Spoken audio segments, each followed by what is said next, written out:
Cool. You get mad at me when I bring it. And we are live. The last word. LordCognito, Ebontis, Ty Guy Travis on that Thursday Destiny Campfire Flow. Back at it, boys. First, let's start with Ebontis. How we doing, sir? Doing good. Just kind of been holding down the home front. Gonna go on a quick trip to visit my brother here in a little bit. What up, Stone Wolf? I know you listen to this eventually. Yeah, it's a very short flight, so it's a whole whopping hour. So I got that, just kind of prepping stuff around the house. And then other than that, just been waiting for a whole lot of not much this week. And then wrapping up Guardian games, we'll talk about how the week has gone. Other than that, just kind of chilling and waiting to run through the next season of Destiny next week. Travis, what about you, man? I am creating a lot of content for IGN. Some of it I can't talk about yet, but my review of Evil Dead, the game, should be live now. Or if it's not live right now, it'll be live very shortly because it's all done and ready to go. Nice. But yeah, I played a lot of that game this past week or two. Which is great. Can you say your score here, or is it got to be I published? can if it's live. I see it. Okay, I see your score. Okay. Oh, cool. wow. From Trav? Yeah. Wow. Yeah. Wow. I gave it an 8 out of 10. It is a very clunky game that does things that annoy the crap out of me. But you know, when it's all said and done, it's quite a good game. Super fun. I actually was playing it right before we started up this show, so I'm quite enjoying it. It's a great game. And then I've got I'm doing a tips guide for people who want to start playing that game. I'm making a video for like, here's all my pro tips, which like I'm pretty good at the game. I'm not gonna lie, undefeated necromancer. So there you go. Humility oozes from Travis. So that should be live like maybe over the weekend or on Monday. But yeah, I'm working on that. And then I got some previews coming up. Probably reviewing something else next week. I don't really know yet. But yeah, that's me, man. Busy making content. How about you, Cog? Busy, man. Busy. Work's been absolutely nuts. But shout out to you on the Evil Dead thing because we had Miles Dompier from Windows Central on How does somebody's hair look that good? Oh, yo, his hair is crazy. Like, bro, I'm like, yo, it's like, this what is this? Professional stylist going on with this man. But he also raved about Evil Dead. We talked about what we were playing. He mentioned that. For me, had a little good break. You know, first of all, solid what I said. Warlock stand up. The rifle class has done what they needed to do. Everyone can bend the knee now. You mean you got your default win on the final year to get it? That's thinking man's class. You silence you brutes. Let the intelligence reign. This is our moment. The trophy will look glorious in the tower. I want you to walk past it and look at that bird in all its glory. Okay, now that I'm done. Oh, jokes aside. We've won it before, and I've forgot the things even in the tower. So good stuff.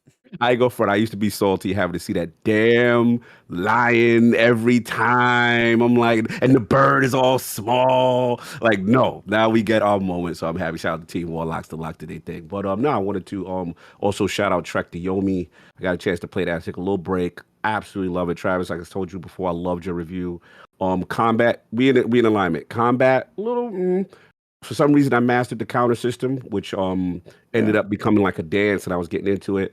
But the story surprised me. I was very impressed. Atmospheric storytelling, and it reminds me of an old Sega game I used to play that used to scare me back in the day called Consating. So check it out. It's in Game Pass. Rocking that. And other than that, check out The Fighting Duke. It's been fun. Maddie's been hilarious. And enough about me. We got some people here. It's been patient, and also what's going on. Well, we have one people. But we'll get them going. So, welcome to The Last Word, episode number 198. Just a couple away from 200, so it's close. As we approach a new season of Destiny, we are rather clueless as to what the story will be about, what the new activities will be, and other than a date of the new dungeon, Bungie is keeping their cards very close to their chest. To discuss the final bits of speculation, our guest tonight is one well-versed in persistence, consistence, and precision. We'll start with precision, something important both gaming and real-life sports. If this man isn't working on honing his skills, editing another YouTube video, you'll find him on the links or on the ice more often than not. Persistence, on the other hand, we all know life throws curveballs at you. Busy work, schedule, injuries, and just the unexpected can sometimes come your way. But that hasn't stopped this man from growing his channel and becoming another up-and-coming pillar of the Destiny community. Finally, consistency. No matter the reason, the only way to succeed is sticking with it, and this man has the staying power in spades. So let's welcome a true palace of ideas to make you a better player, someone who spends plenty of time in his fortress of solitude grueling over the perfect tier list, and unlike a chessboard, this rook has no issues moving on the diagonal. That's right, the one, the only, Castle. How you doing, sir? Hey, that was solid. Yeah, that's one of your That best. was impressive, my friend. Doing well, honestly. Yeah, no, seriously. I'm glad you guys had me on. Pleasure to be on. It's The been a pleasure is busy ours, year. sir. First thing, Yeah. I want to actually get this right and make this shift going forward. Tell everybody, Sure. since we're at the start of the show, where to find you, where to look you up, where your content's at, and then we'll get into stuff, because I want people early in the show, while they're still here, figure out where to find you, because that's the important part. That's fair. Castle content on everything. So, Yes. Twitter, YouTube, Twitch, anything. It's just Castle content, and you should be able to find me if you search that up. Indeed. Nice. The logo may nice. be different in different places, but that's okay. That's right. You had to do some. No, that was actually fun. I was like, all right, let me see if I can Photoshop recreate massacre. this. It didn't take long, so it's all good. Yeah, that was good. Let's get right to it, man. Got some gaming history questions before we get into the Destiny stuff. Just want to get the background, man. Like, what is one of those early inspirations for you to kind of get into the gaming atmosphere? Yeah, no, honestly, it was probably GoldenEye or maybe even Street Fighter. Which Street Fighter? So- Because there's a big list in there. Yeah, there is. So like, I think it would have been Street Fighter 2 Turbo back on Super Nintendo. So I'm, I'm what you would consider a boomer in the gaming community, right? Welcome to 'cause the if you're over group. 17, Yeah, you're in the right place. oh, you're over 21. You're a boomer. But yeah, no. So that was probably the first game when I was a kid. I was really young, but that game like consumed me. Beyond belief. Yeah, right. It was just so addictive. It's just always like your character just like waiting in that idle animation. Yep, a little idle position, no Yeah. doubt. So Yeah. that you kept transitioning on. I saw some GoldenEye in there, and Yeah. know? So probably I would say after that, GoldenEye. That was probably when like more of the memorable stuff started to happen. My brother is like 4 or 5-ish years older than me, and he used to always bring his buddies over after school like every day. So pretty much for like 3 years straight, every single day after school. I don't know why they wouldn't go to their houses, but they would just come to our house and we would just split screen GoldenEye. And then it was Halo, Combat Evolved, the first one. And then it was just like years of constantly battling split screen before we had, like Xbox Live. Like I remember in Halo with Halo 1, there was this like weird third-party website. You'd connect your Xbox to the internet and you could like search for games through this third-party website before Xbox Live was even a thing. And it felt like we would go on there and like I could win like 200 games in a row. And it felt like it was because I had been playing for years with my brother and his friends, constantly against someone else rather than just the campaign. The campaigns never really interested me, but like that's pretty much what we did. That's like all I did growing up. Love it. Yeah. No, y'all got more questions. Trav, you've been shaking your head. I got to know what's all shaking the head about. I was shaking my head at GoldenEye because I kind of begrudge anybody who says that was a good shooter. Because it's like, oh my god, it was so good. It really wasn't though. If you could play that game now, you would It's agree not with good me. now, but for its time, it wasn't even good back then. If you ask people like, oh, what was your favorite shooter? They'll be like, oh, back in the day in the 90s, what was your favorite shooter? They'll be like GoldenEye. And I'll be like, I don't think you heard the question. My question was, what was your favorite shooter in the 90s? Not what was your favorite shooter on Nintendo? Because if that was the question, then the answer would be, of course, GoldenEye. But that wasn't the question at all. There were much better shooters in the 90s. And yeah, most of them. you could even control with more than one stick. So that's all I have It to say sounds about like that. someone just never got Odd Job fast enough. No, I did, and I played. And listen, I played that game a lot. And when I was small, even I thought it was good. And then I played a shooter that wasn't on a Nintendo platform, and I went, "Oh right, Nintendo doesn't know how to make shooters." And I saw the light. So I'll give you that. Sorry, man. It's just, I talk about this all the time with people. Dan Stapleton is on my side on this one. He's like, dude, it is not a good game. People seriously overestimate how good that game is. But anyway, I digress. My question is, so those were your first shooters. Yeah, for sure. So obviously you started in a very humble beginnings when it comes to shooters. Oh, was yeah. there Messy. Sorry, God. I was waiting. Travis is starting early. Travis is starting early. Starting early. Yeah. Starting early. He's missing me. So my question is, when did you get into good shooters? I'm just kidding. When did Damn. How did you get If you'd into like to skip Destiny? ahead 1 minute, we'll get to a real question. Yeah, how did no. I get it. Destiny. Yeah. So That's my Destiny. Mhm. Let me think. It would have been. It was second year of Destiny 1. So basically, it's funny. It's a long story. So I had gone down the rabbit hole of Halo, like probably an unhealthy amount. Halo 1, 2, and 3, and then it's funny. I got so consumed that I used to. In my summer job, I was doing a summer landscaping job. I would race home at lunch. I remember trying to get like level 50 in like every single playlist, and I would race home at lunch to get like a couple matches in before I would go back to my landscaping job. So I actually got to a point where I was like, okay, this is taking over my life. I need to end this, and I cold turkey quit all of gaming, like completely cold turkey. For years. And then how long? Well, it would have been, I'm trying to think like when did like Call of Duty God, when did Advanced Warfighter, a lot of the Halo guys. When did betrayed Halo then? When did Call of Duty Black Ops 3 come out? Because Not now long you ago. really got me. That's a long time. Wow. Yeah, that came out in 2015. Yes, because it was way before that. I want to say Black Ops 2 is like I barely played that. That was roughly the time frame I think when I was like, yeah, no more. Maybe even before then.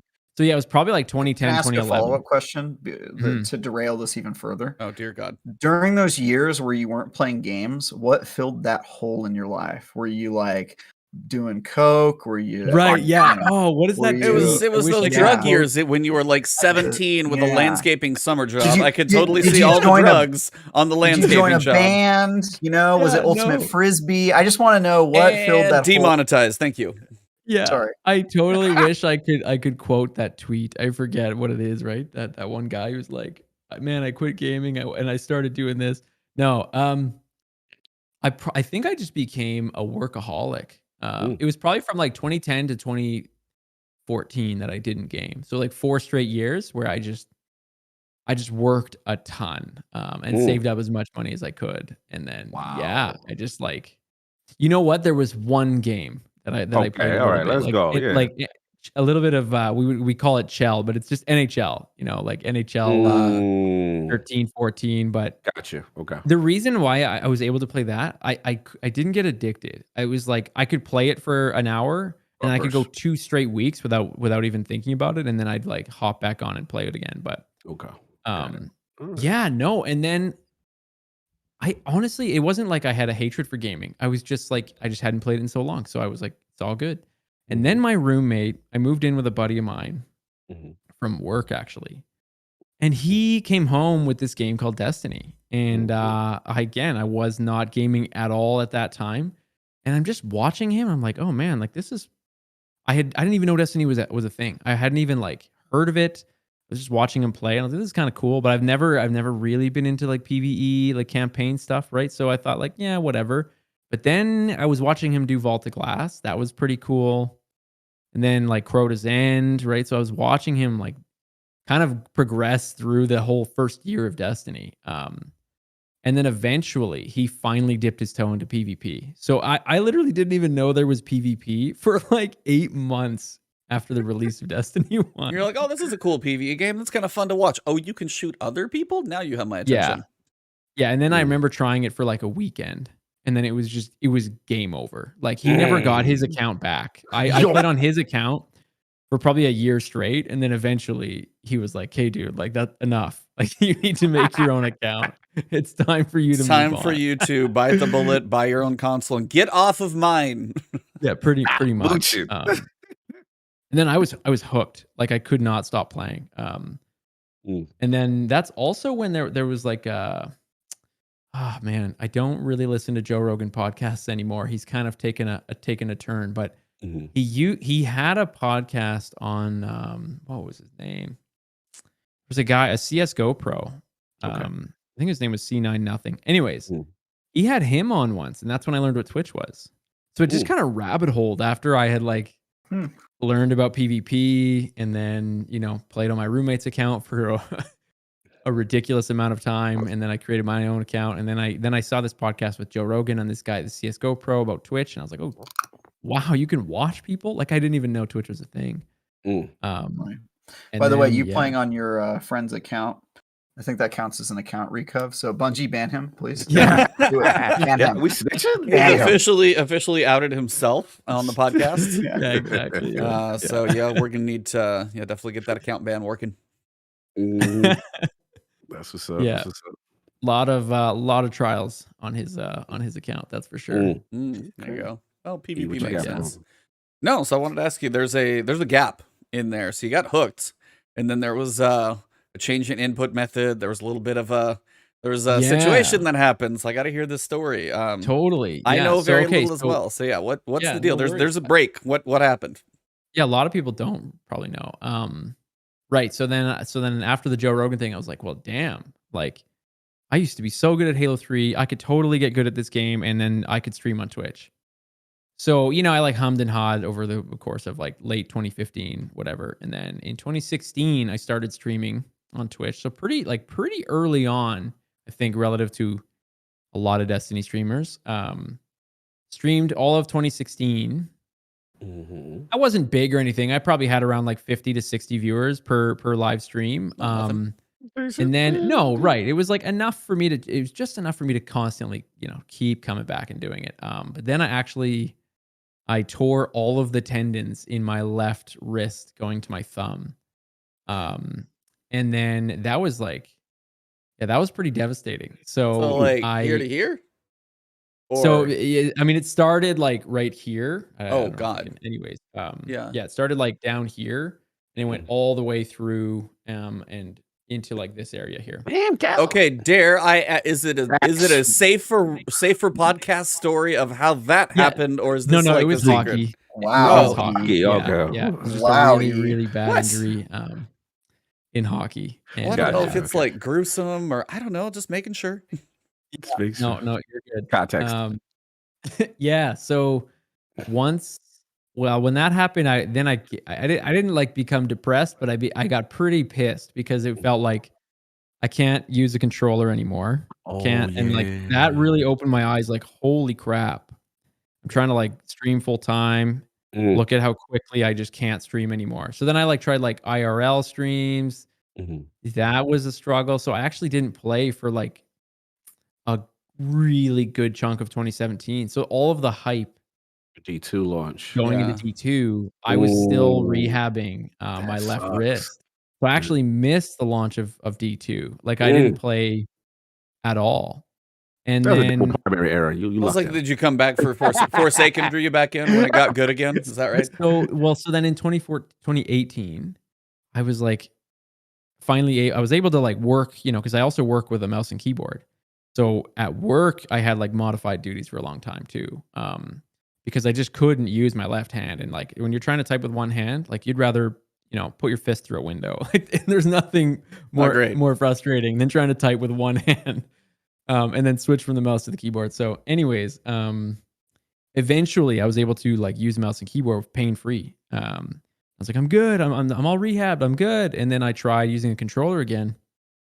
Just couldn't do it. Just like after like 40 minutes, 30 minutes of using a controller, I just would get shearing pain again. So I was like, okay, I can't do that.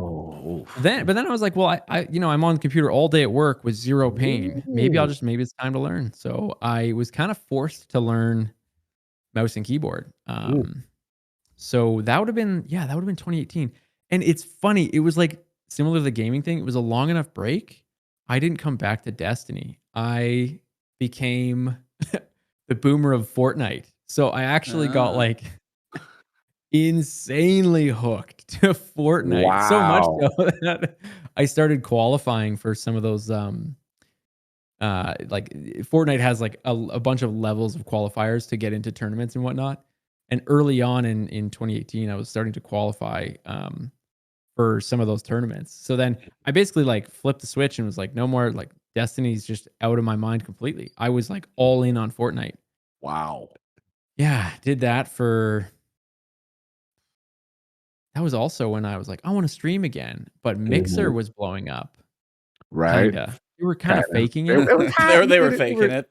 They were fake. Yeah. So Microsoft was like inflating the numbers on everybody's streams so that like the social media around it would look better. Kind of crazy actually, but it worked because it got me to come back to streaming, and I was like, oh, fresh start, Fortnite, I'll try Mixer.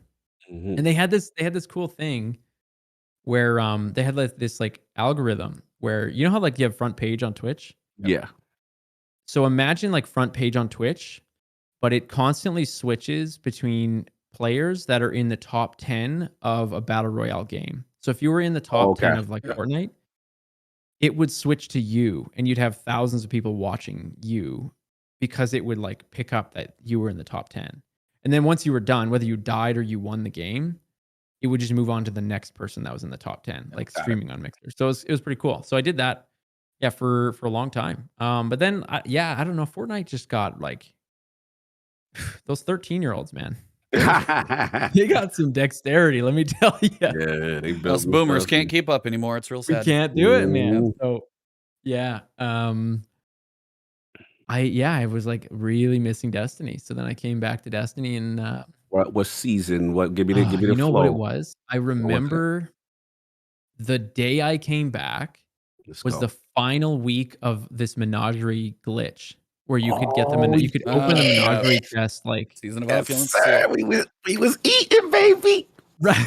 Yeah. Right. Yeah. Chest was nice.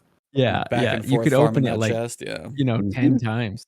So I remember because everyone was like, you got to level up because you got to take advantage of this. So I got to do it for like one session, and I did it for like all freaking day. But so yeah, what season would that have been? I don't even remember, but that's when I started up again. That's 8, right? Yeah. Seems about right. Sounds about Yeah, right. I think so. Yeah, because Shadowkeep would have been like right after that. Yes. So yeah, I kind of joined late, honestly, to D2, which is probably why I don't feel burnt out at all because I started a lot later. You've been fresh. You've had breaks. You've cleared your head. You've touched grass. You've done all the right things over the years to stay fresh mindset. Yeah. Yeah, he came back post Forsaken too. Like, it's a good flow. Yeah, you didn't jump into the double primary and Curse of Osiris when we started our podcast because we're real smart. Still going though. Still going, bro. Yeah. The dark ages. Yeah, 198 episodes strong. That's solid. Yeah, man. That's unreal. Salute, man. Thank you. Like, what I wanted to ask you real quick before we move on was just like, one thing I just like your technical approach to the content. I remember I think I came across your content. I was looking at roles and I'm like, yo, this piece of mind feels exceptionally good for some reason. Oh, it does. Yeah. And I wanna like refine it. I want to know what's the perk tree and what's going on, what people are doing. And you came up. And it's just the way you broke things down was just really interesting. I started really looking at your channel and stuff like that. So like just wanted to get real quick, like your approach to your content, you know what I mean? As far as why like you chose that style for doing content that way. Because I really like your approach actually. Yeah, first of all, I appreciate it. That's really kind of you. So thank you. Yeah, I think so. At work, how am I going to say this? So I am not the brightest I'm not the brightest guy out there at the place that I work. And I feel like a lot of the things that we learn at work, I always am like, God damn it, I wish oh, sorry. You're Oh, fine. good. You're fine. You're We're good. so far You're past good. the opening. We have Travis with us. Like, Yeah, Yeah. just give it a minute. Fair enough. He's I broken for every. for years at work, I was like, man, like I wish they would have explained this better. Man, I wish so like I just really Insert anything in Destiny to that sentence. Yeah, but right. And that's like so my entire career has been kind of like regurgitating stuff at work, turning around and then teaching other people at work. Like I have staff at work. And teaching them like how to do XYZ or how to learn about whatever it is. And I think because I don't catch on to things quickly, like things don't come to me easily. Mhm. I have to just the way I have to like learn things takes me so long that I feel like I just have an ability to like kind of see the perspective of someone who would have no idea how something works and how the heck that you should explain it to them. So when I started on YouTube, that's kind of the mindset that I had was like, I want to take complicated things in the game, see if I can just make them simple or break them down.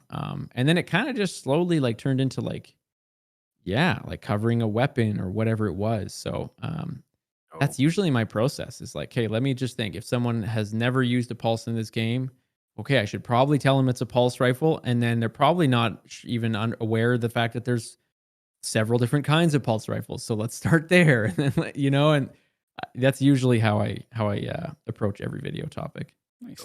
Dope. Well, it makes a difference because if you make enough content, you talk about games, you do enough things, people that are entrenched in whatever it is tend to take a lot of things for granted. And if you're able to pull yourself far enough back to remove what you take for granted and be like, this is a pulse rifle.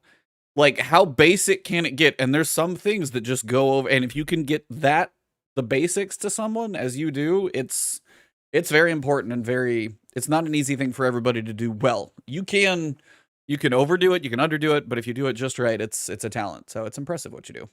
That is one thing that I struggle with is like sometimes I'll get comments like, okay, like what do you think I just started? I'm like, well, you know what? A lot of people did just start. So you got to find that like fine line, right? But that's the thing is there are so many people who don't know it all. It's better to assume generally, and I'm the same way. It's like I tend to assume people don't know as much as, you know, the person who's going to come and be like, well, yeah, I knew this already. I'm like, that's fine. Right. The other 20 people who said thank you are not you. Yeah. So it's fine. Yeah, exactly. Yeah. Well, we have some Destiny stuff to talk about. Right. So this has been a while since it's been this way that we are pre-season launch on Tuesday. We don't know story. We don't know activity names, activity size of people, enemy race that's involved. We know the date we get the dungeon, and obviously the patch comes on Tuesday. That's mostly it. Now we have like Sandbox, we got Iron Banner, quality of life system stuff, but there's a lot we don't know. And I wanted to ask you guys, what do you think about the playing the cards close to the chest, basically? I will say it completely clear up front. I have asked for this previously because I didn't enjoy moments like, hey, we know Cade got killed in the Forsaken trailer type thing, and I wasn't a fan. I would have rather experienced that in the front. On the other side, there is the marketing team selling all of these copies of a game that they want to sell, and if you do something as big as killing Cade, bam, you just sold Forsaken to a crap ton of people. So it's that delicate line balance. Now, this is a season versus an expansion, and this is kind of the balance we're at. Like, Witch Queen, we knew about the Hive that, you know, got the light, but we didn't know how. Then we had the story beat drop. That was kind of a little better balance-ish in my head. Curious what you guys think, though, going in. Probably the idea is Tuesday morning. I'm guessing 7 a.m. Pacific. I'm going to be online and streaming and waiting. And just waiting to see what happens. But it's hitting Tuesday morning a few hours before everything goes live. So I wanted to see, Castle, you can go first as the guest. Where are you at in this style of marketing versus how it's been done previously?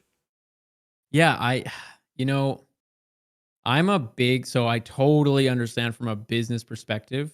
They need to make money in order to employ staff, in order to work on the game.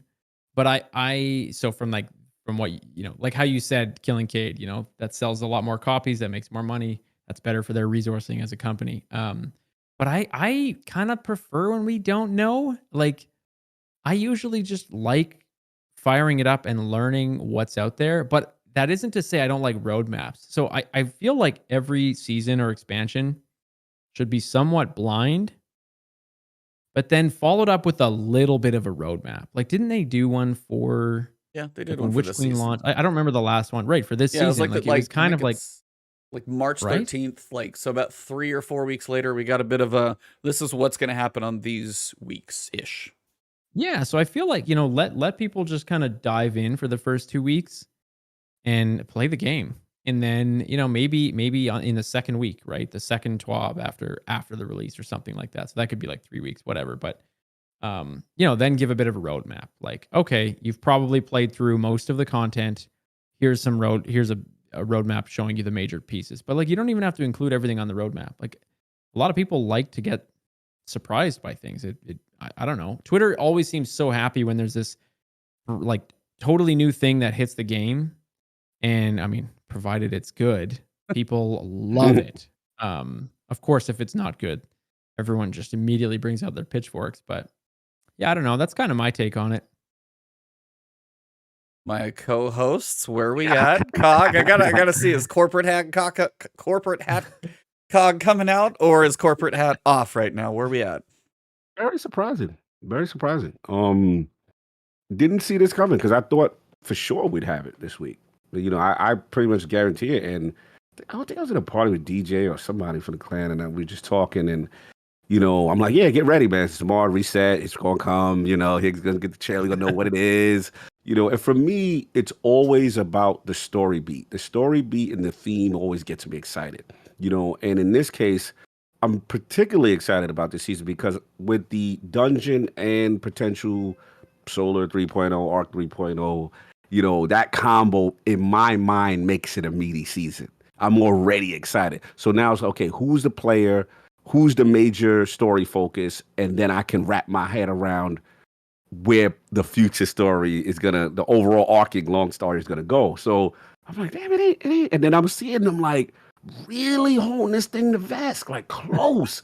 So it's like, now I'm like, okay, this may be more significant than the average season, because the reason why I'm saying that is I feel like not that they can't be secretive, but they would like to market it, right? So I feel like whatever they're holding on to is very dear to maybe the story beat. And Trav, I'm gonna ask you this. I want to set you up with it because me and you have kind of been of the mindset with traditional Bungie, this will be a self-contained thing that's not going to affect the overarching thing coming off of Witch Queen, right?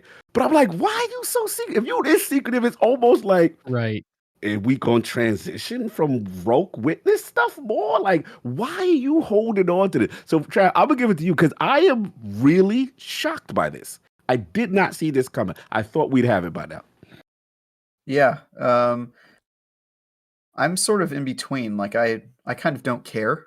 I just want the game to be good, right? Like, I just want the content to be good. But I will say, when you don't show your game, it either means that you don't feel that you need to, or that you're afraid to. And that's like, as a reviewer, when I don't get a code for a game early, and they give it to me like the day the game comes out, I'm always like, oh, this game's probably gonna suck, right? Because they would have given me the code as early as they could have if otherwise, right? Or maybe they just didn't finish it yet. They gave it to me because they finished the game on the day it came out, which is kind of common nowadays. But I don't know if Bungie has that problem, right? Like if they didn't show anything for the seasonal reveal and then it just showed up and it was like one of their worst seasons ever, right? Like just had like a random 6-person matchmade activity and nothing, you'd be like, oh, well, no wonder they didn't show anything. Like, this is garbage, right? But yeah, so I don't really know what to expect. It's going to be one or the other. But I don't expect it'll be that the season's bad. So if it's not bad, then that means they must be pretty confident in it. Or they've realized that you can announce with games as a service, it's not uncommon to not really announce what the expansion's out until people can play it now. That way they see a trailer and they go, oh, there's a new thing in Destiny. Let me log on now, rather than getting the they don't have to build hype and try to sell retail copies before and all that stuff. They're just trying to like get people to log on when they see the hot newness. So maybe this is their model for seasons in between the large annual releases. Annual releases they hype up before it comes out, and then the seasons they kind of just let you know once it's already out. I would be okay with that, and I trust Bungie enough to know that it's not going to be for the other reason that we usually don't see trailers, which is that they're afraid to show you gameplay or whatnot. I don't think that we're in any danger of that with this particular title, but it is transparency is something that I sort of advocate for, so I'm a little on the fence on this one. Basil, you were going to say something? Yeah, so what would be terrifyingly bad is if they were like, the big secret is Solar 3.0, and then they're like, oh crap, they know it's coming, like, but they're like too far invested. They're like, no, just keep it a secret.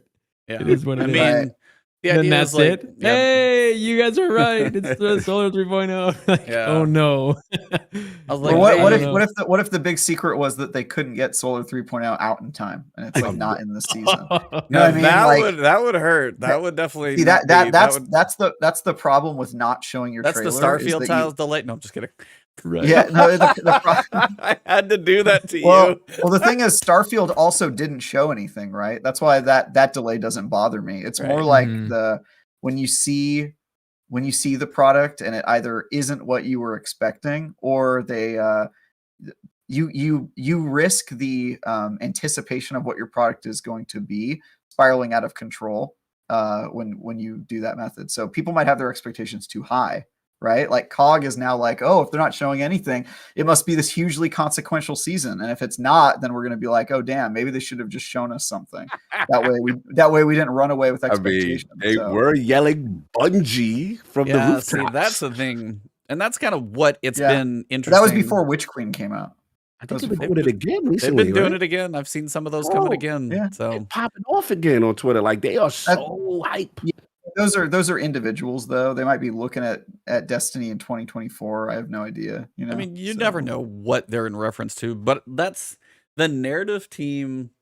And I said this like on a previous show, has specifically been hyped for, like, we're really hyped.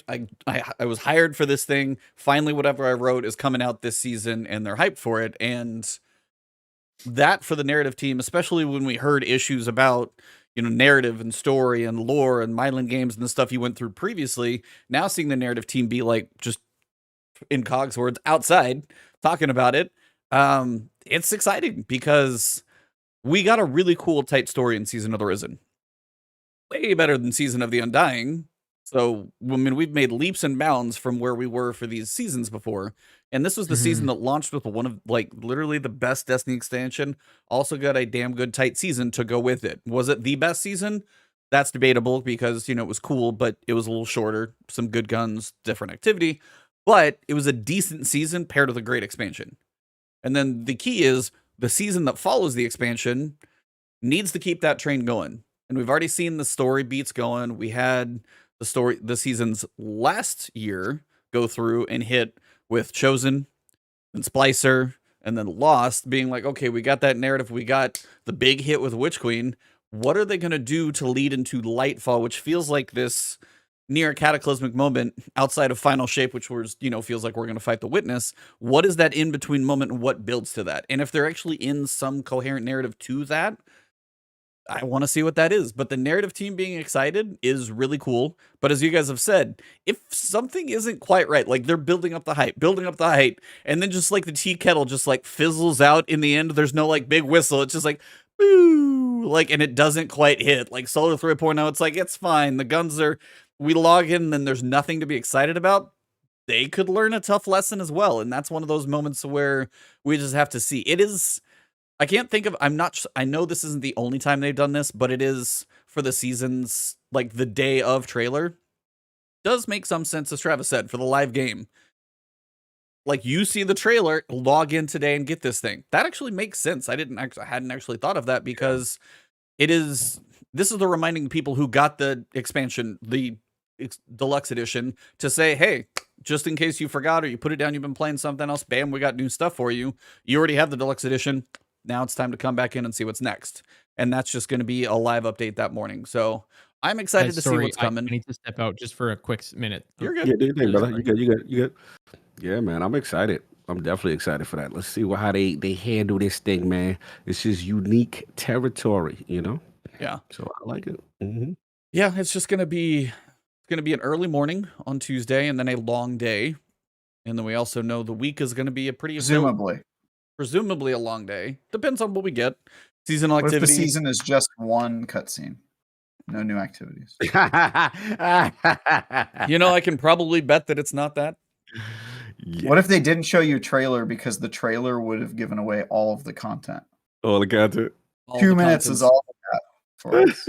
That's it. You log in, you see what Eververse has, and then you're out. That's the only content you need. It's like that's my weekly ritual in Destiny these days. I do be checking tests out. I log in. I see if what's his face has arrived yet. What's his name? Fenchurch. I see if Fenchurch has arrived. Yeah, if he's not there, I log off. It's my Destiny ritual. Speaking of Eververse, did you guys see the new shader this week? Your RGB rotating color action. Yeah, that's pretty cool. Yeah, so it's a shader that works on Guardian Games armor, most specifically the Zur egg ship, like the Zur meteor ship, and it literally just cycles through colors like RGB in a computer. It's this just constant cycling of color that rotates through. It doesn't work on the Solstice armor. That's still linked to your class glow, but the Guardian Games armor has this rotation like the Guardian Game ships, the Sparrow, anything that has that glow to it. This thing will have kind of a pretty neutral background and the colors just like cycle. So that's just unique shader to it. Just one of those. It's for Bright Dust. So if you want to get it or not. Yeah, I got to go pick that up. Yeah, I thought it was pretty sweet. Awesome. Yeah, it was a surprise to see them get a little creative with those because I'd like to see more of that type of stuff, especially. What So. else you got? Guys trying to look like a monkey or what? We will get to that. Put a pin in that one. But yeah, that is. We did get a TWAB this week. I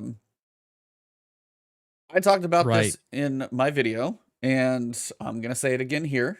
Over the weekend, terrible things happened in multiple parts of the country. And shout out to Bungie for they put their statement out basically as to what happened and basically relaying that they're trying to support anybody who may have been affected by it. The Be Heard pin is back. It was the one that was for Black Lives Matter before. They've got their Black at Bungie Inclusion Club. All of these pieces they're putting it to the front of the store. So if you do buy the pin for the next year, any profits from that are going to go to the Southern Poverty Law Center. That is an organization that works to basically stop all of these type of events from happening and stopping the online pieces that can feed into those. So if you want to look into it, if you decide to donate, that is totally up to you. But it was just over the weekend, terrible situation, number one. And then it was the next day, I think, in California on both coasts. So it was just like, damn. So it was really, really, it was a painful weekend. I was like, I don't know if anybody else knew, but it was the more information we got about the one in Buffalo, especially. I don't know if anybody else wants to say anything about that or not. No, I'll jump in. It's pretty rough times in the country right now. And yeah, I mean, the thing that I always find interesting to relate this into video gaming is just that, Bungie's been consistent. They're not going to back down. It almost reminds me of when people, see the meme, shut up and dribble, and they're like, nope, we're using our social media, we're using our accounts to speak out, and kudos to them.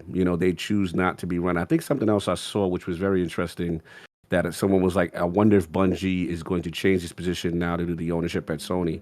And yeah, they were like, yeah, nothing is stopping us. So salute to them. They've always been on the front line with stuff like this. And it's cool to see, in my opinion, that a company is going to, operate to the beat of their own drum. I'm always a fan of that. So, so they're amazing for that. Really, really do love that. Absolutely. Yeah, so I did not want to skip over that because tragedy happened multiple times over the course of the weekend, and Bungie's trying to, do the right thing. And honestly, I'm going to get a comment about it on my channel again, but I put a video in the TWAB talking about this in the beginning. I read their statement about it. That's all my comments are right now. It's just about that type of thing. And it's like, do you talk about it? Do you not? But then it's for me, it's just to a point to where there's very little I always feel I can do, but if you ignore it, I feel like it's worse. So it's the moment. It's hard. If you don't talk about it, then like how can anything change? Like I don't know. Yeah, you 100%. Like it's important, and I also think like, so the company, I don't tell people like what I do or where I work, but the company that I work at is like similar to Bungie. They're not a developer for a game, sorry, but like similar to Bungie with this type of thing. They're huge on being open and vocal about this stuff, and like if they aren't, then other companies won't. Like when some companies see other companies do it, it pushes them to do it. So yeah, I don't know. I think it's awesome. I love that the company that I work for does it, and hopefully more and more continue to push to support it. I think I said this last time this came up, but it's important to note that even companies that don't make public statements are still political organizations that do political things. They just don't typically talk about it. I would rather have a company tell me where it stands personally if it's going to be putting its thumb on the scale with money or influence or what have you. And totally, in Bungie's case, it seems like largely the people, the employees, feel like their voices are represented by the company they work at, rather than what you see at other places where people are saying some very weird political statements in internal emails and sending that out to the employees that whole like platform had a bad look this week. I'm like, what are you I would doing? just say, we're talking about Sony, by the way. Like, very high up had some really poor choice of words. Yeah, so I just feel like not being political isn't on the menu. They're people, right? They're run by people who have money. Their employees work there who have their own personal stake in the world and its politics, and so not covering up your eyes and ears and mouth are not really an option. So the question really is, do you prefer it to be transparent or not transparent? Those are your options, right? And I think Bungie's philosophy is probably the one I would prefer. So yeah, I was like, I agree. I mean, Aries said it in chat, nothing changes if nothing changes. Lord Darius, shout out to him. You were literally one of the ones in my comments when I went to go look after the video was up for a little while and I was getting ready and doing the stuff I was doing around my house. I looked in and saw him replying in there, and it's just the idea. It's like, this was a terrible thing that happened, period. Like, that shouldn't happen. And if they're trying to step out and say, hey, these are things that are happening in the world right now, this is why it happened, and we're trying to find a way to help stop these things happening, that's not political. That's a terrible thing that happened, period. And just the fact that they're trying to do something to help that doesn't mean, Bungie, stay in your lane and just make your video games or whatever. They're standing up for something that they believe is a good thing. And I think there's nothing wrong with that. And same to you guys in chat and all of you guys saying, it's like, the discussions need to happen, and it can be a discussion. I am totally fine in comments. You have a civil discussion. Keep it that way. You can have, now granted, I don't know where you're going to come on the, hopefully you're not like supporting this one, but again, if you are, then you probably don't belong following my channel, and that's a choice. But on this one, it's just one of those things that a discussion can be allowed if you have a civil discussion. And that's one thing, Travis, you and I've kind of talked about offline before, is like, discourse is hard to have about anything right now. So if you can't have a discussion, it's hard to find a compromise, come to a middle ground, anything like on different issues and stuff like this. This was just a bad situation, and it's really sad. And Bungie's trying to do something to support it. That seems like a pretty big win in my book, and that's my opinion as well. So.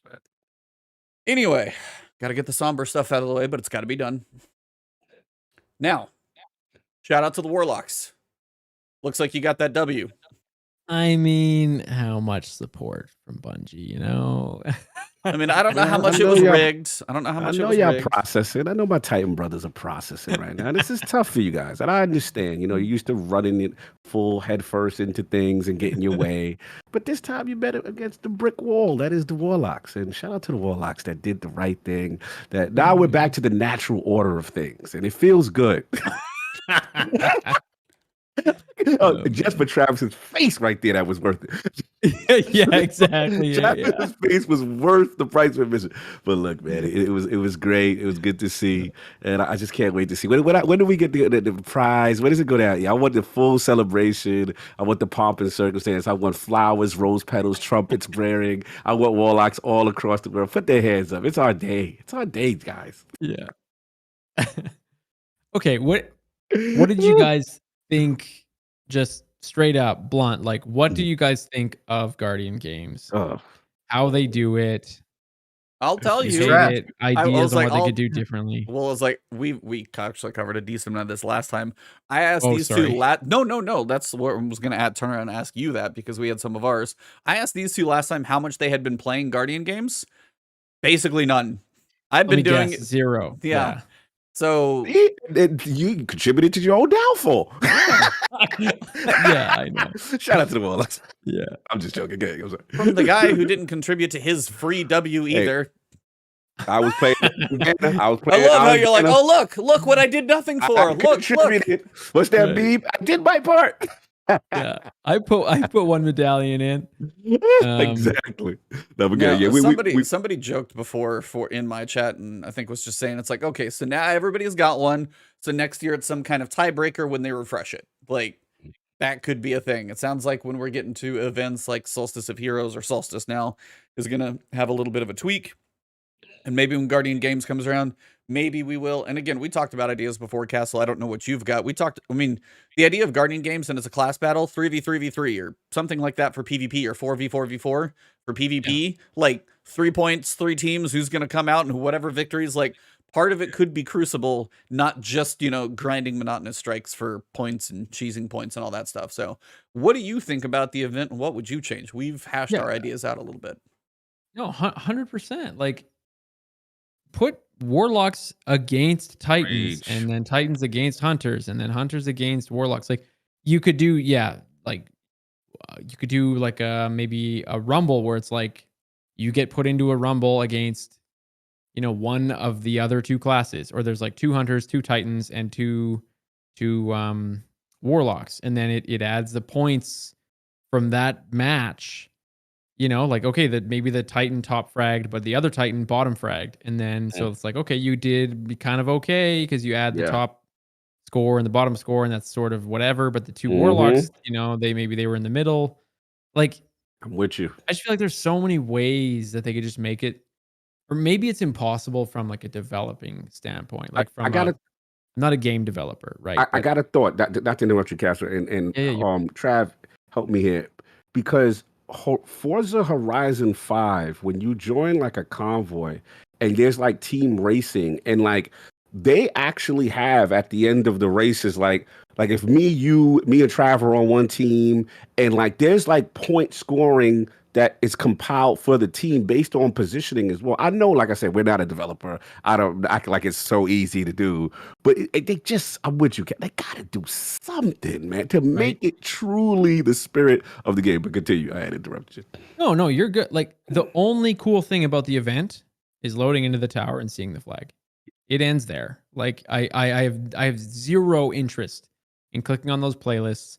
And this, I feel guilty even saying this. I'm literally on Team Titan. I was really lucky. There was a Guardian. Are you guys even aware that there's a Guardian Cup going on right now? Maybe you are, maybe you aren't. Mhm. Okay. I So am, but a lot again- of people aren't aware that there was this Guardian Cup. And Dado was the team captain for Titans for North America. It's like region specific. But yeah, and I was lucky enough to join their team, and it was like, holy crap, I need to get my power level up to make sure I'm ready for this. But even that was like, it was just us doing activities together, which was a blast. But if there was a way that they could have like put Dado's team up against Fallout's team in like some type of like a live scoring event where it's like one versus the other. Again, I don't really know how they would do it, but I just feel like the way it's currently being done is so boring. Like, there's just, I don't know. I have no interest in doing it. It's frustrating. I mean, I've spent a decent amount of time in there. I've been kind of goofing around with soloing to try and see if I could get.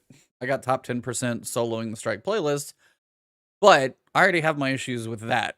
How come you always call me out for bragging, Cog, but never when he does it? Oh no, he be You know, flexing. He be he's okay. flexing. He's okay Yeah, to no, do he it. be flexing. You got, my raid team is me true Vanguard, and Yeah, I yeah, try for not to sure. say that You stuff, by the way, and you guys are like, Oh, no, yeah. you have to say the names, and I'm just trying to say my raid team, and you're like, no, tell us all the names. We have to hear them out loud again. Say the names. I'm out here trying to fight back against the stigma that IGN reviewers can't play video games well.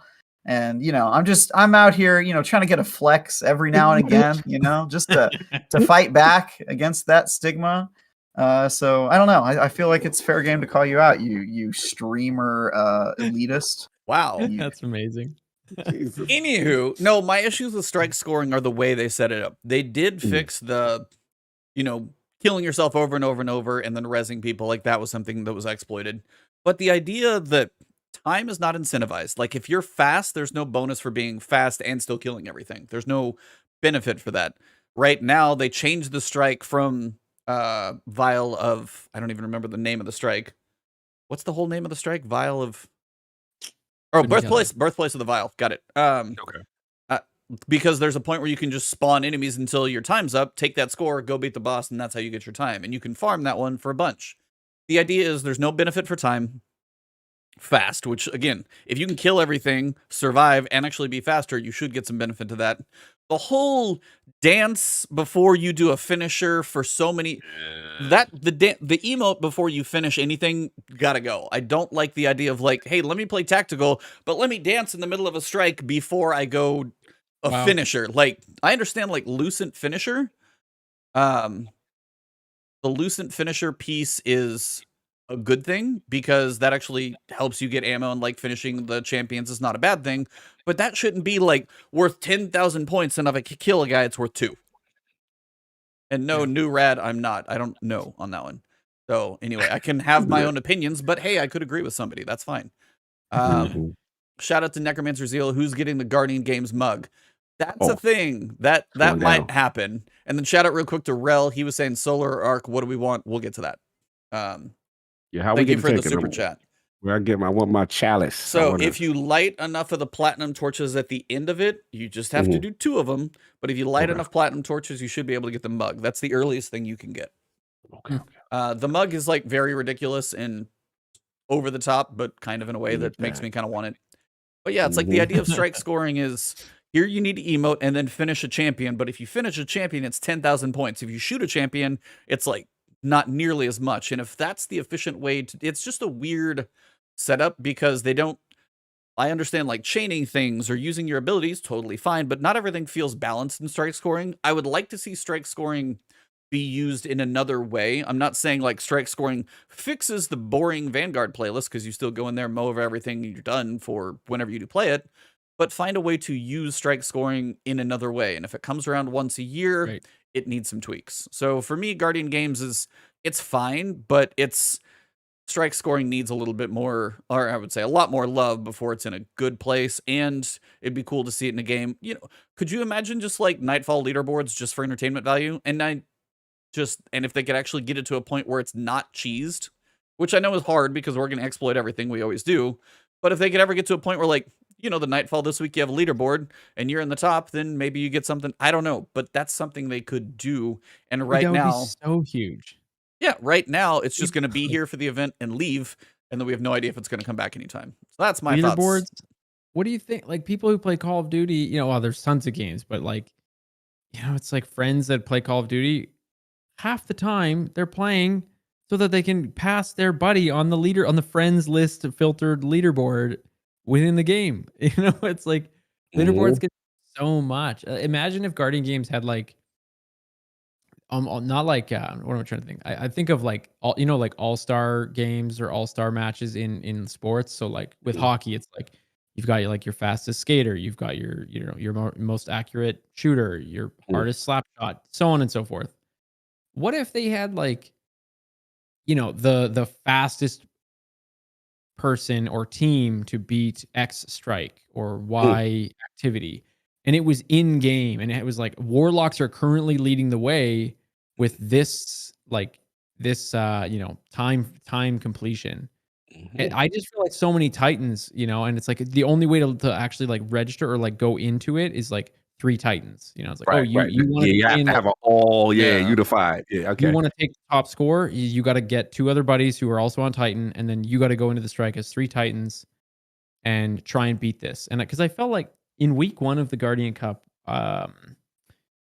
when like Dado kind of like split us up into these 2 groups to do lost sectors, to he was thinking that might be the fastest way to like just get medallions. Anyways, I'm like, oh, lost sector, like that's kind of boring, but whatever. But it actually was a lot of fun because the 3 of us were just constantly trying to better ourselves and see how fast, it was like the first run we did in like 3 minutes. The next run was like 2:30. The next one was 2:10. And then we like 2 hours for our 2-hour time slot. It like flew by because we were constantly trying to optimize and see if we could break 1 minute.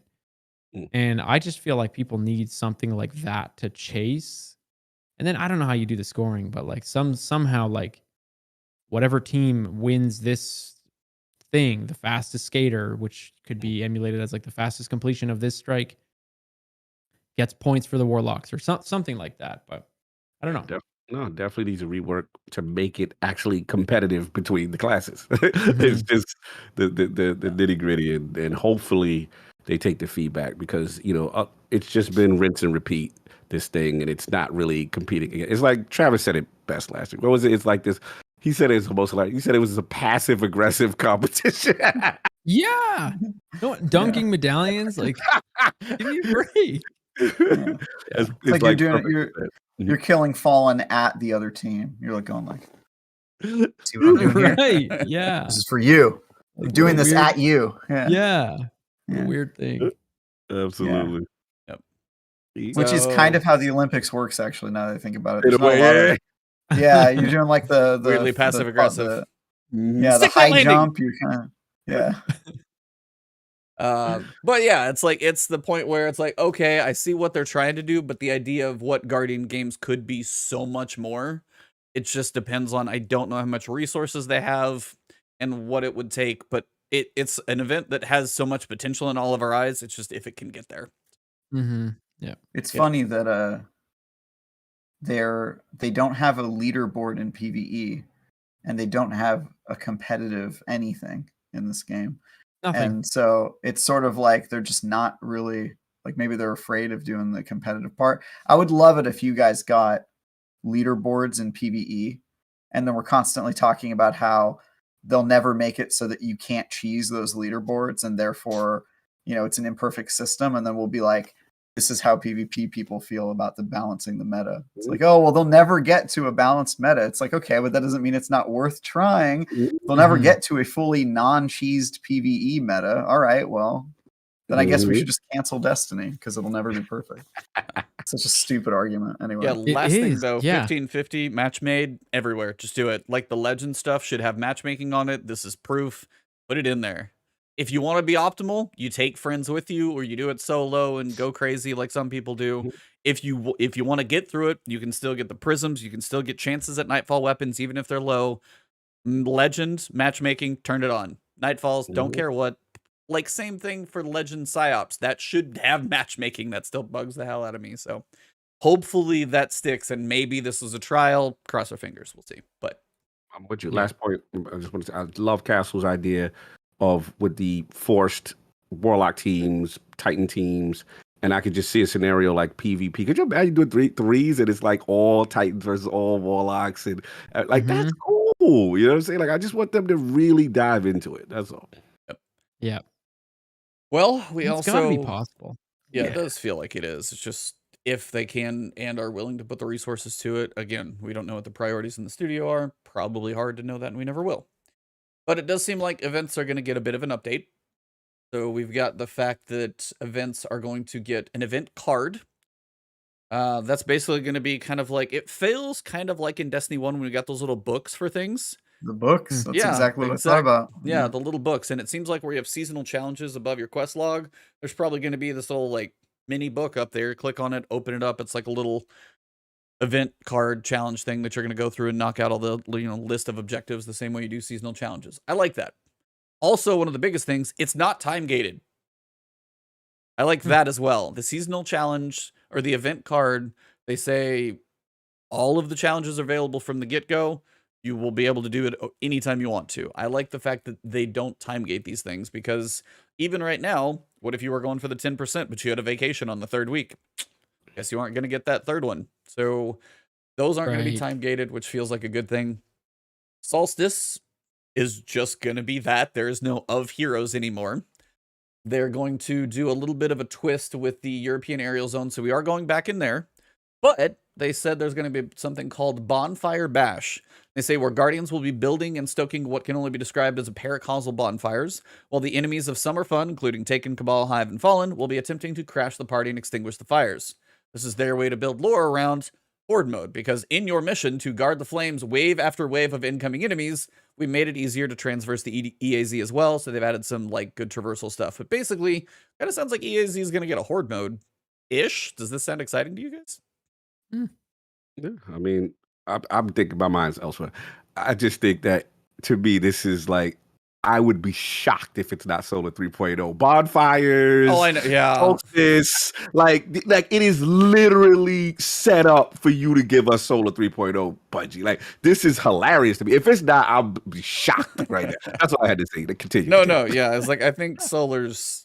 I'm honestly wanting Solar because I want my hammers to get my tweaks I want. So I'm biased. I want Solar 3.0. I want Solar too. 95% sure it's going to be Solar as well. So. What you guys think about EAZ and all this stuff? Are you guys excited for a Horde mode? Do you think it can even be a Horde mode? Is it just the same thing we've done before? Where are you guys at? I feel like every mode in Destiny is a Horde mode. Was the last EAZ not a Horde mode, where you just had to travel around and kill things? Yeah, pretty much. What is it? Play the mystery chess game at the end. Yeah. God, please fix that. Let's do a strike. Okay, now wait by your ghost while you fight hordes of enemies. Okay. All right, waves of enemies. Cool.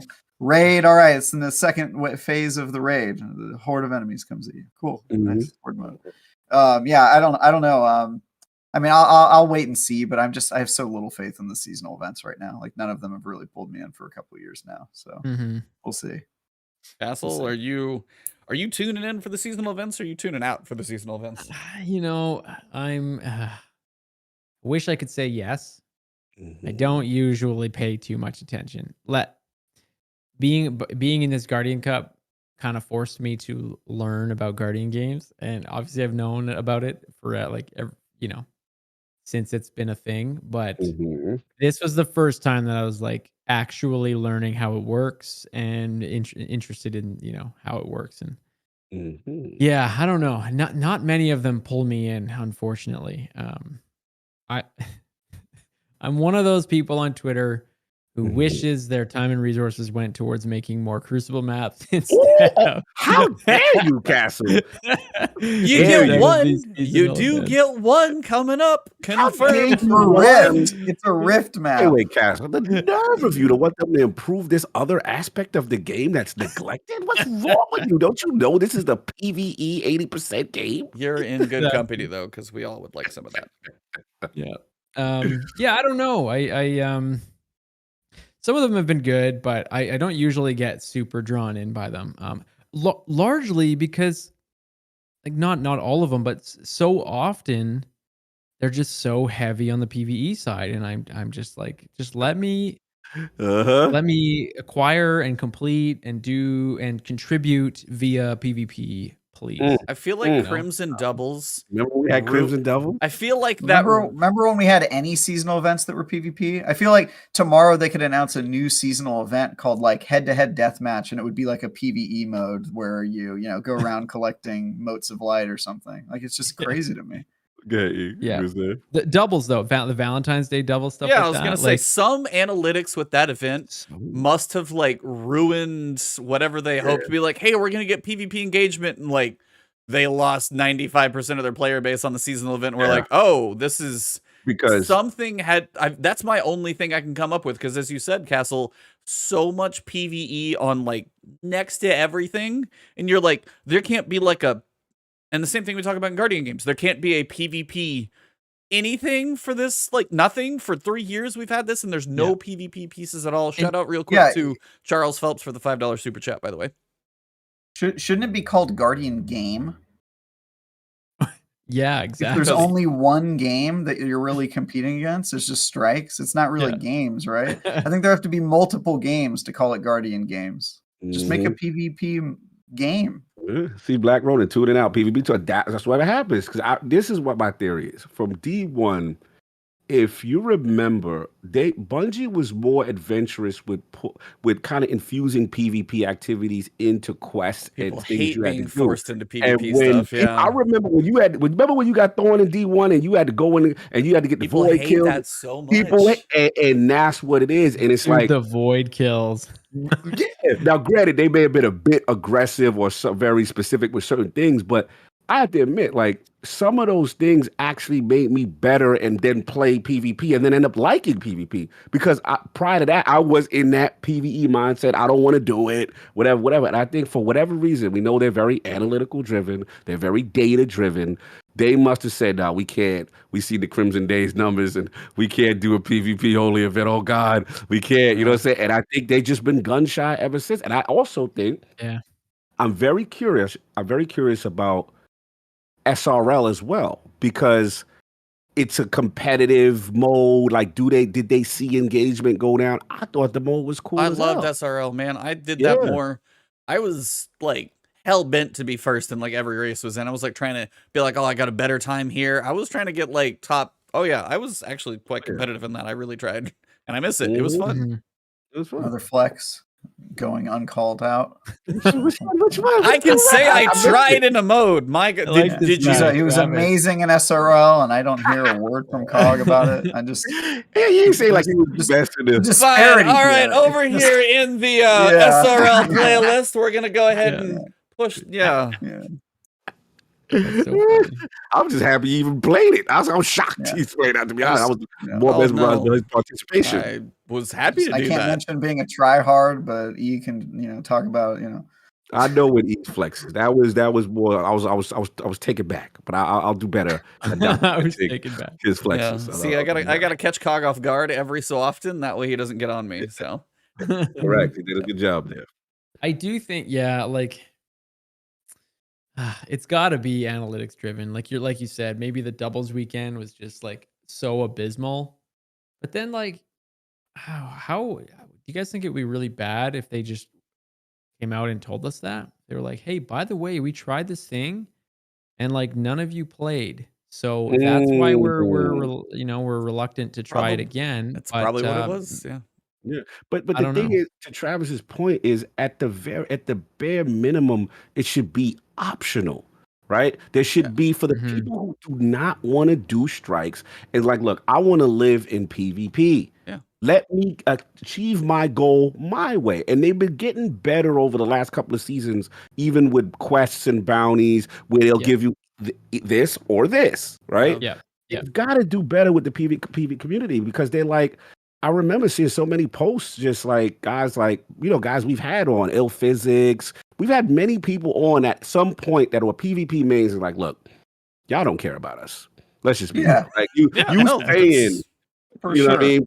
Yeah, Trav. Also, they don't try nearly as hard with PvP events. Like if they do Crimson Doubles and they put like the lowest effort, no rewards, no like new maps or anything, then they'll be like, "Oh, well, it didn't do well, and really the only reason it possibly couldn't have done well is because it's a PvP mode. So let's just can it." And it's like, it has nothing to do with effort level. It feels like but then they'll do situation. EAZ for the 4th year in a row with the same reskin, level, and it's just like, dude, you guys. You tell me that was working amazingly. The feedback was just so incredible. You had to do it the 3rd year in a row. Like, I just don't believe you. I don't believe the Infinite Forest season of Festival of the Lost was so good that you deserve doing it a 3rd year in a row. I just don't believe that that's true. So yeah, I agree with you. It's a self-fulfilling prophecy for sure. That's what I was gonna say. Is like the idea that like, well, we had this thing one time. It's like if you don't put the effort into the event, nobody's gonna want to do it. And that's the thing, is they give so much on one side every so often.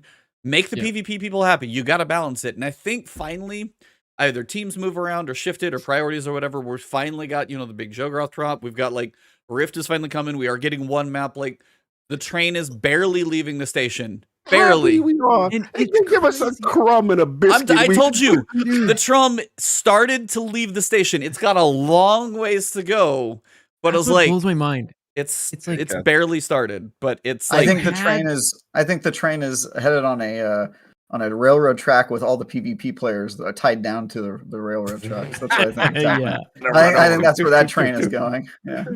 You say, Castle? No, it's just crazy because it's like we had it in D1. Like, yes, we did. How on earth can you go? I mean, God, this was launched. Sorry, I don't mean I'm going to sound off here. But like, yeah, get off. October 2017. We are coming up on 5 years this October, and we've had control. Pretty much just control. Like, yeah, okay, fine. You got Rumble, you got Mayhem here and there, but like, how on earth does a company think that that's okay to just have control? Like Halo, capture the flag.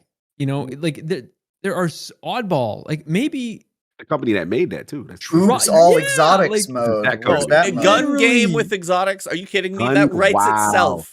That writes itself. I not to interrupt, but I like Halo. Trav, we play Halo. I was so enamored when Fiesta came. I forgot. I'm like, Fiesta is such a cool mode. I'm like, could you imagine? We just start with something. We start off with Rat King, and then like an exotic, and then you get Vigilance. So like, just even on a base level, there's so much they can do. Sorry, Castle, continue. No, it's just it baffles me that like they completely gave up on PvP.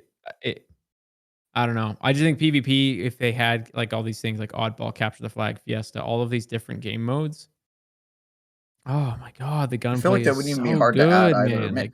Maybe that's super like arrogant of and backseat game developer, well, I mean, kind of but situation. You can already turn off emotes, so you can limit like third-person stuff there. They already lock you into certain things with Scorched, so they can be like. And also, this is the gun every other game doesn't have a hard time with it, and we've had private matches where you can make your own custom rule sets and stuff. And I feel like they have the tool set to do it. Of course they do. It's like they choose.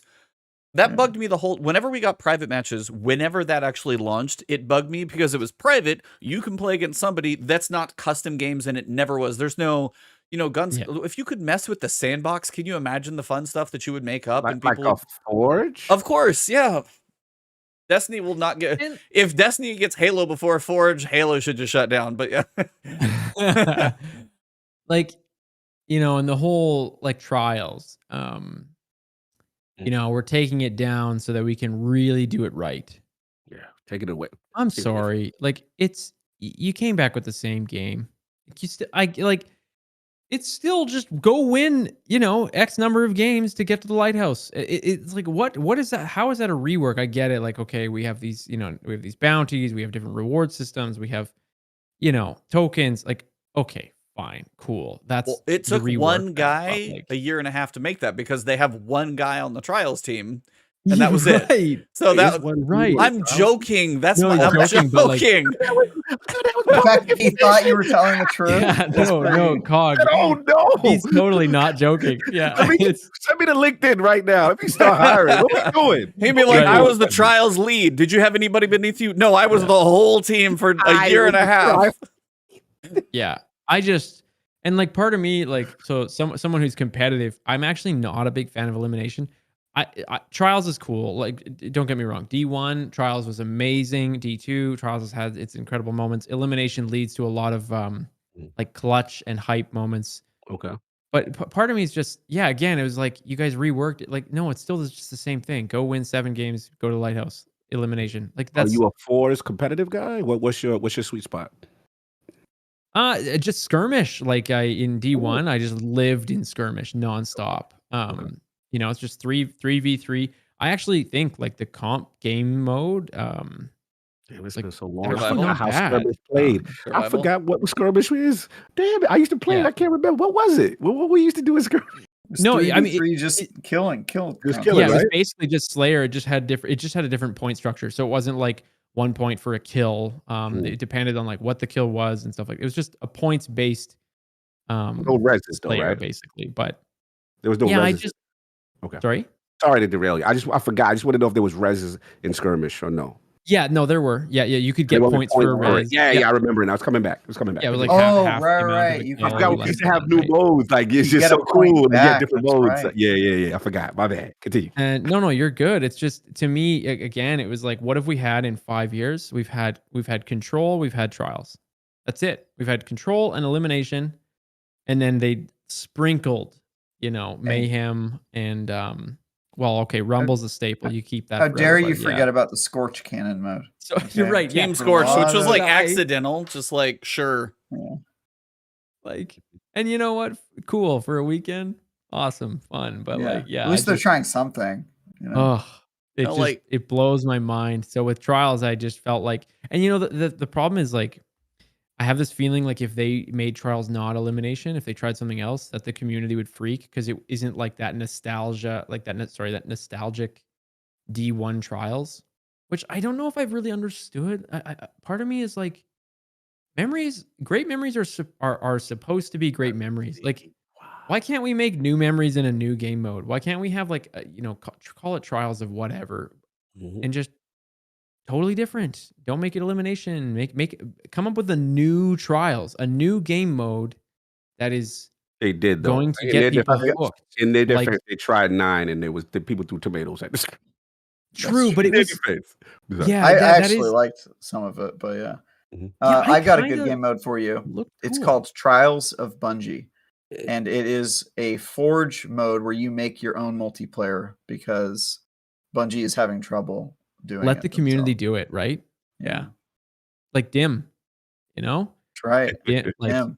they just let the community make the most amazing tool ever. Yep. Let us do that for PvP. But yeah, These are the I, tough discussions. Glad you got it off because we've been saying. You forgot about yeah. Supremacy?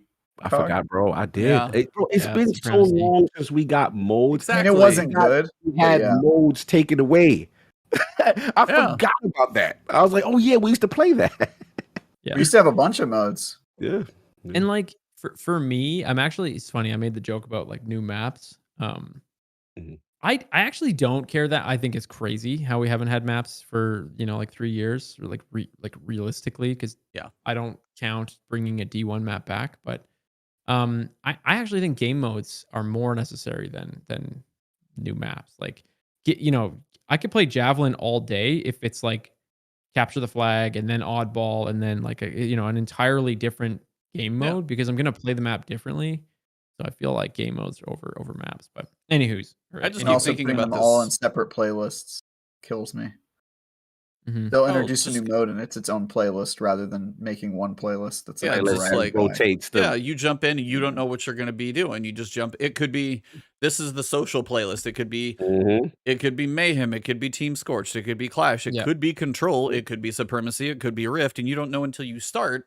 And I'm like, then just Yeah, add the it's- voting system if possible. If people get annoyed with the next thing in the queue, so to speak, of the Yeah. random modes. So to Like speak. imagine if they had like, okay, Rumble at all times, comp at all times, which don't even get me started on comp. They're just you're in the it's right company crazy. here. Yeah, The you right Yeah. company. Yeah. We talk about Um, this every week. Every week we feel like Yeah. comp And is then just not the anything. middle playlist was everything else, and like Yeah. And then imagine you could vote on maps. I don't know. Oh my God! Can you I imagine? told you about these demands you're doing. You're very Very aggressive. demanding. Yeah, you've got you're Yeah, yeah. Very you're hard what to deal with. you're what we'd like to call a high maintenance player. We've got Yeah. That's right. He's so demanding for requesting these features that every other multiplayer game has. yeah. Yeah. You want a new game mode? We gave you one like 7 years ago. You should be fine. Yeah. But, yeah, we got to hold their feet to the fire. If the That's devs great, are listening, amazing. we love you, but Love man, you, we need but- some stuff. The PvP love ain't there, fam. We know we Yep. gotta speak on it, and we're gonna continue to speak on it. Yeah. But glad Castle's here. That makes me happy. I have wondered in the past, like, why doesn't comp succeed? I like try and compare it Because to there's Apex. no reason to like, go in there. well, right, No and ranking it's like, system. That's the With- other with one. Ha- No loot and no ranking. With Halo, you at least you had that number 50 to chase, and there was, I believe, like a restricted number of people that could truly be at level 50. It was like ever changing. So if you like reached level 50 and then you quit playing, eventually if you logged back in, you would not be level 50 anymore, which was kind of cool. You had to like maintain 'cause it was- yourself. You had to maintain it. Yeah, and the whole point, at least that's how it was in Halo 3. I think it was like that in Halo 2, but the point was like, oh, if you haven't played in this amount of time, like you're probably not properly representing level 50 anymore. Like you're probably not as good as you were a month ago when you last logged in. So like, I don't know how long it would take, but yeah, like just chasing it and then maintaining it. It's one of People those are things that I obsessed. feel in Destiny that I'm not huge on ranked stuff just because I've never really gotten into it, and most games I never have.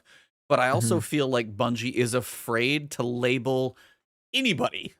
They're afraid to put a label on and be like, you are bronze 3. You got a whole lot of work to do. And I feel like they're afraid to put that label on anyone. Like, you are rank 763,248 in the strike playlist. You've got a long ways to go. But I'm like, I mean, it does feel like they have these hidden numbers and stuff in the background, and matchmaking hasn't had skill-based matchmaking. But as you said, comp has no ladder.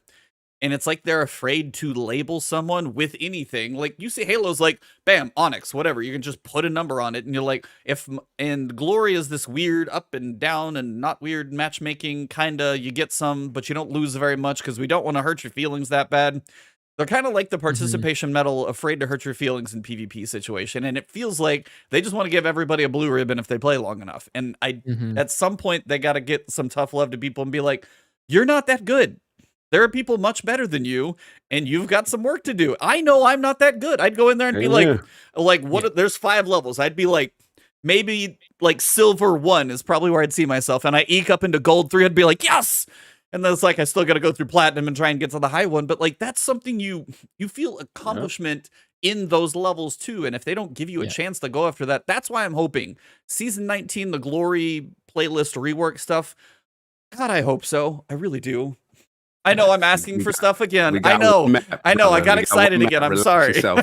Let's be happy with the one little crack they threw us. And you all these I apologize. I apologize. I got hopeful. I shouldn't do that. Can't dream in PvP. I'm sorry. running into someone who's better than you, at least for me, I've never been like upset about it. It's always been like humbling, and then it kind of like drives me to try and be better. I'll never forget, like, there's a guy named Lunars who he streams on Twitch all the time.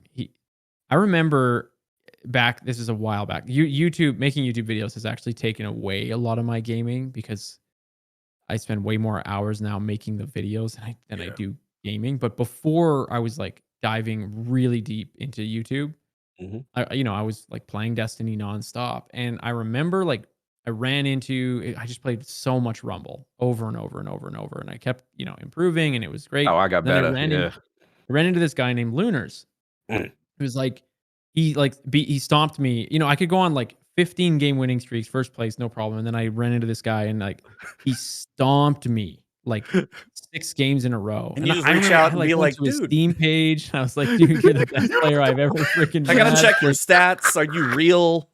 Yeah, right. And I'm like, is this guy cheating? And then I found him on Twitch. Yeah. And I went in there and told him how good he was. I was just like, oh my God, I didn't know someone could be that much better. And then like my drive went through the roof because I was like, I need to be better. And so I feel like when you match people who are better than you, at least from my perspective, when I'm like, it's a wake up call when I'm like, holy crap, there is actually a lot of skill gap here that I'm missing out on, or like I need to improve to try and match. So I don't know. Yeah. Agreed. But one more random thing, by the way, events, because we got so far off topic. We were actually in the middle of that. Sorry. Yeah, sorry. No. Sorry. That's part of the podcast is we get off on tangents, and you're a PvP player. And believe me, I actually wanted your thoughts on this stuff. So I'm glad we actually got into that chat because I didn't exactly know how to get us there because we've talked about it, but I wanted to get your thoughts, which was perfect. So you opened up, and thanks. But events are technically going to have like seals and titles to them. They're going to have like a solstice title and seal to work for, but there's also going to be like a year-long, did you do all of the seasonal event seals? So Teddy has two more things to actually go for now if he's going to be 100% completionist. So we wish you the best of luck, Teddy. Now you can't take vacation around seasonal events either if you want everything. You have to be there. Holy cow. Also, this I did want to get your guys' take on. The upgraded event card. They have the event card, which is going to be like, here's the things to do in the event to upgrade shaders, ships, and basic stuff that you're going to get through the event. And they said some of the stuff specifically is going to be earnable, which I did appreciate. On the other side, there's an upgraded event card that will cost you 1,000 silver. It will immediately grant players exotic reward bundle. So the one, for example, is going to have an emote, a ghost shell, and a legendary shader. And then if you earn tickets, which seem to come from like doing the event challenges, you're going to be able to basically cash in the tickets for other stuff that are going to be part of the upgraded card. Now, these are all cosmetics. Do you guys think this is getting to be another place of microtransaction-y? Do you feel this is a little greedy to have like a pay situation for a seasonal event? I got to get Travis first because he loves the amount of currencies and the number of times they charge you for things. Travis, thoughts? Yeah. Yeah. Yeah.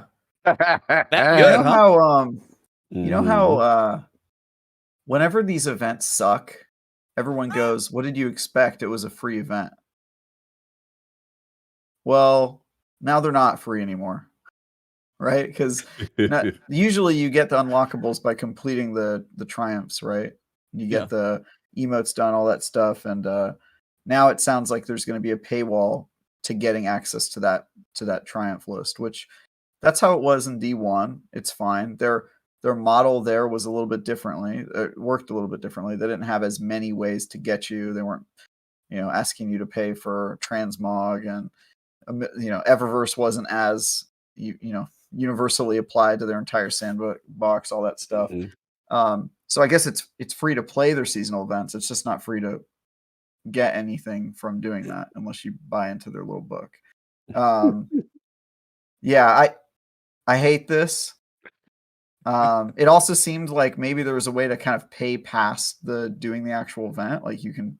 Did I interpret that wrong? But it seemed like break it down. We got it right. Okay, so let me read it verbatim just so we're all on the same Make sure page. we're accurate before we lame base them. A new event means new event-themed cosmetics for Guardians to customize their experience. While those items have traditionally been part of the store, with the upcoming Solstice event, we will curate a collection of those items as unique rewards through the event card itself. Those rewards will only be available through the event card during their initial release. Like most of our cosmetics, there's always a chance they'll be available in the Eververse later. While the event card and event challenge rewards are free to all players, acquiring these extra cosmetic rewards will require players to purchase the upgraded event card. Upgrading the event card will cost 1,000 silver and immediately grants an exotic bundle, and then you can get more by getting tickets.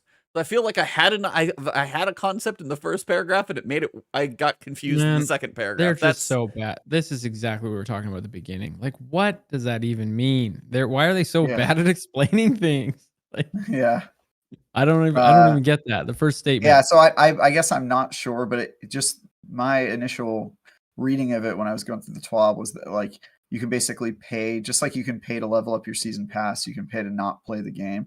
It sounds like you can also pay to not do the seasonal, or some of them not maybe the live service events. Which I'm hoping there's a variety. Like if you want the hot dog eating champ exotic emote, that is going to come separately through the event card. But maybe if you do the full challenge, maybe you'll be able to earn one specifically just by doing it. I'm hoping there's a distinction. That's why I was like, if you can pay to pass it, or it's like, and there's no difference between the two, that's where I would have an issue as well. Because then at that point, you're just like, as you said, pay to not play the game.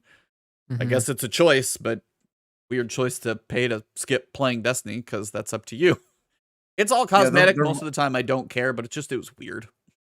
Their model is more confusing than it's ever been. So I recently had a friend tell me that he got into Witch Queen and he bought like the Ultra Deluxe Super Edition of Witch Queen. And then he booted up the game and they were like, here's the 2 DLCs you don't have.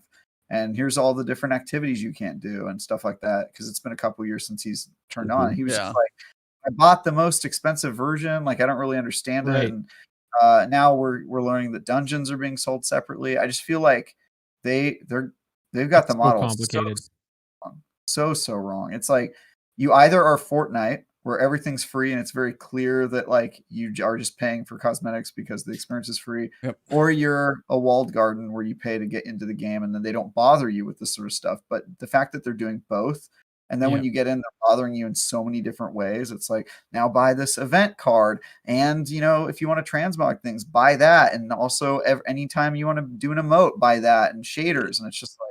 And like, it's not as bad as like Raid Shadow Legends. Whenever you get back to your home screen, try this pack. It's not quite that, but as you were describing it, it's like isn't that a full free to play game though? Yeah, I've never paid for anything on Raid Shadow Legends, and I put off and on a decent amount of hours into it. But yeah, it's totally free. So I would argue it's worse than Raid Shadow Legends, because Raid Shadow Legends at least remember this when you guys are looking at those ads. It's not so bad. Yeah, because at least that game knows what it is. It's like, you're not going to pay to play the game, but we're going to get you as best we can. Genshin Impact, another great game, which I actually think is similar in quality to Destiny. Does it very well, which is like, you're never going to pay for anything, but we're going to super monetize you with those collectible characters and that sort of stuff. And it's like, okay, I can accept that because I didn't pay for this game, but nobody wants to pay like $80 to play the Witch Queen and then find out that they don't have all of the expansions, and then find out that they're going to get charged nickel and dimed every time an event happens. And it's ridiculous at this point. I mean, so what are you guys' thoughts on, sorry, I totally jumped in there. No, go. Like being able to just buy everything, like everything. So like you said, like he bought the most expensive version he could. He logs into the game, and the first thing they say is, by the way, you don't get to play this and this. I mean, like, I know what you're asking. In my opinion, is that when Witch Queen comes out, that old stuff should be free. For sure. You don't need to go buy. There's no one should be buying Shadowkeep. I'm sorry. That should not have a price. And then nobody should have bought Shadowkeep when it came out. I mean, that's going to be painful, because what'd you give that one, a 6? Was that a 6? Yeah, I think so. Yeah, I gave it a pretty bad score. But I mean, that's like but as you just said that, like, hey, how do you sorry, I'll eventually get my sentence out. Bungie is trying to build a player base, because eventually it just slowly withers away if you don't get new people in. But as you guys have said, if you make it so complicated to get into the game, if you buy the deluxe edition of Witch Queen, everything else should just be in there too. That should be $80. You should catch up and get the old stuff, because it is 3 years old at this point. There's no reason you should have to do all of this. And we'll get to the dungeon here in a second, but it's not great either. Yeah, they want you to buy the package, because if you don't, you have been nickeled and dimed to death at this point. And I used to wonder, like, are they afraid that the community will be like, I had to pay, like over the past 5 years, I had to pay, 40, then 80, then 60, then 40, then whatever it is. But like, the person who bought the used are they car just worried that people are going to be like, I had to pay $600 or whatever it is, maybe it's like $300 over the last 5 years. Why are you selling all of this stuff to this new person for, $100? But part of me is like, that's how life works. That's how life works. You got 5 years of entertainment for it. You go see a movie, you spend $50 for 2 hours of entertainment. Like, I don't know. It blows my mind. So I just feel like whenever people buy a brand, like the new expansion, like Witch Queen, like your friend Travis, they should just get everything that is available right then and there. Yeah. It's super frustrating to spend $80 and get in the game and then immediately be like, wow, I thought that was it, but it's just the beginning. And what a way to like convert to a refund, like, sure. Steam refund, slap your customer in the face. This guy was tweeting at Bungie, by the way. I saw him on Twitter today. He was tweeting at Bungie like, yo, explain to me what I'm supposed to buy. I don't get why I can't play this and this. And I was just like, yo, that's such a bad look. Like, come on, man. So I just think this is, and what worries me too is that now that they're acquired by Sony, that they're going to be the experts on how Sony does all of their games as a service. And I think while they've absolutely nailed the quality problem and the content pipeline and all the stuff that Destiny's good at and the reason they play it. One thing that they're just terrible at is the monetization thing and making it clear what you're buying. And Sony's also not good at that. And so I'm really worried Gran about Turismo is not a good example. I'm super worried about the games as a service game, like monetization model for Sony games in the future. I'm like, dude, if they follow Bungie as an example, like, oh, you did a super successful game, this must be the industry standard. I'm gonna be like, yo, dude, no, do not do that. Yeah. I was like, I want to look at the books. I want to sit down with the CFO and be like, okay, so I got to understand, like, how does all this work? Do you guys really? It's like in my mind, that's the point. Like, we see Bungie try and do very good things for community, for social activities, making political stances and all these things. And then you turn around and see them do like scummy things on a business practice. And scummy's like not a great word to describe, but when it was like they were selling Forsaken all the way up until that pack came out, and then they turned around and had the Forsaken pack or key or whatever, you would buy the dungeon and the raid basically at that point. And I'm going, that did not feel good as a consumer to know that existed. And if anybody bought that, I'm like, I'm sorry.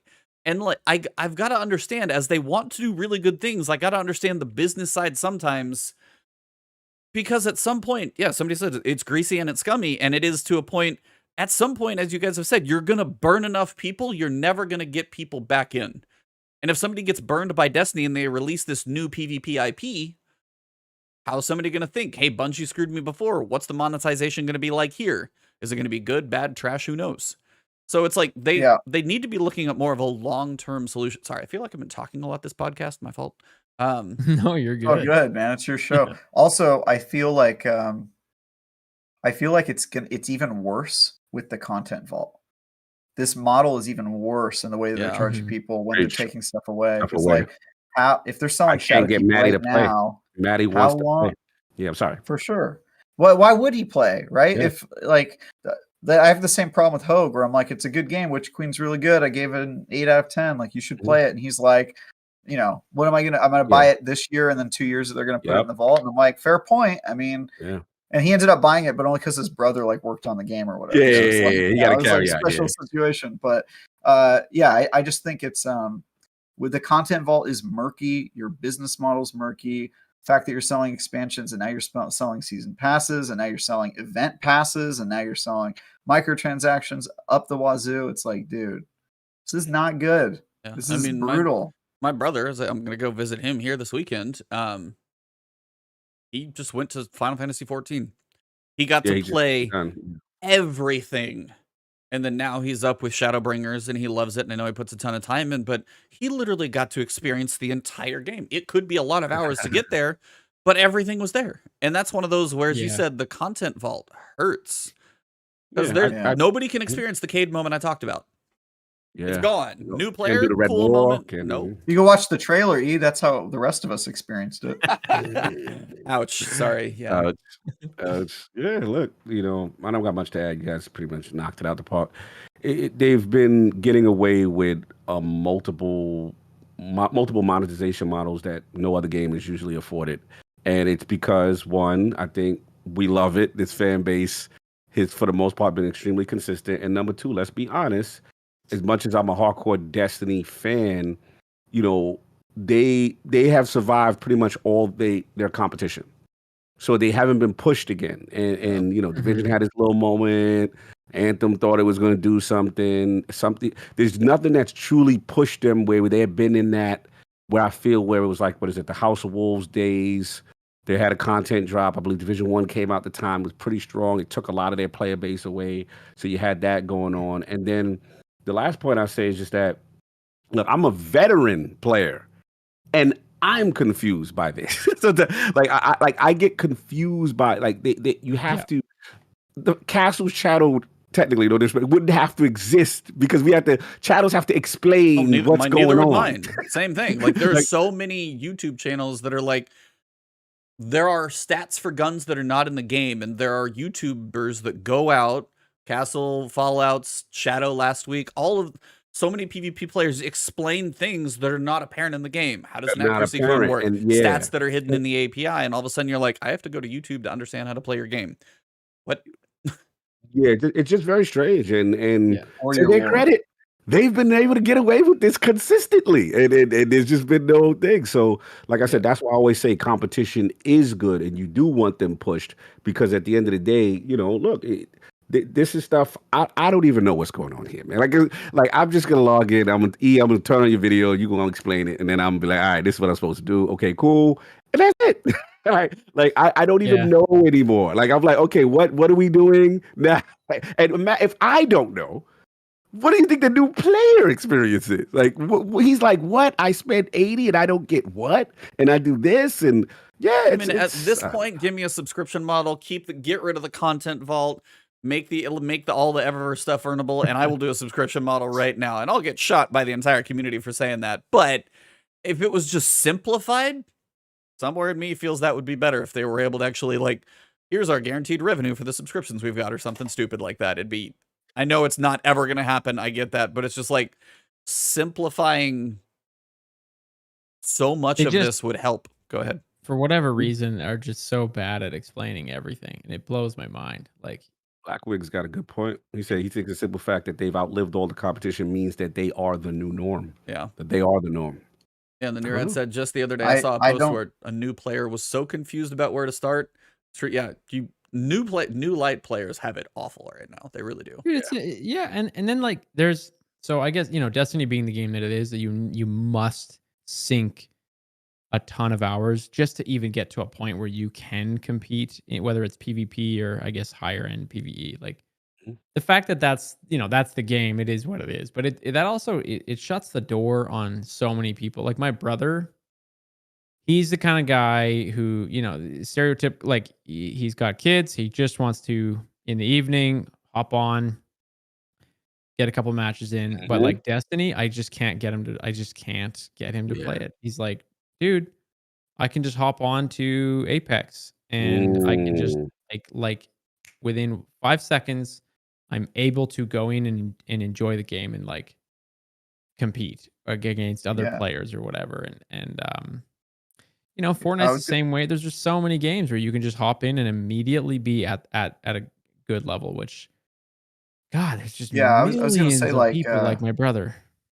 Yeah, like to the comment that said like Bungie's the norm, they've outlived all their competitors, so they get to kind of make the rules. I think that was true at a time. I think it's increasingly not true. I think that games as a service, with successes like Fortnite and Apex, and those are all PvP games. So Bungie's, Destiny's one of the only PvP like focused games that's still doing it, and at the scale they're doing it. But I think increasingly that it's just not true, and it's not going to cut the mustard. And Bungie is only going to be appealing to its existing player base with the way they currently have things modeled. They're not really doing anything to win new players. And I think that's going to be the big problem going forward, is that they have to like clean up their model, make it clear. I thought they were going free to play. It seems like they're going the exact opposite.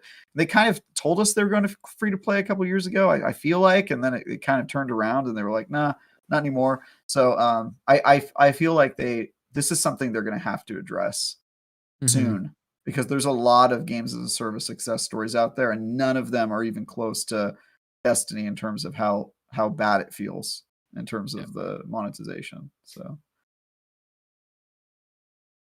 yeah.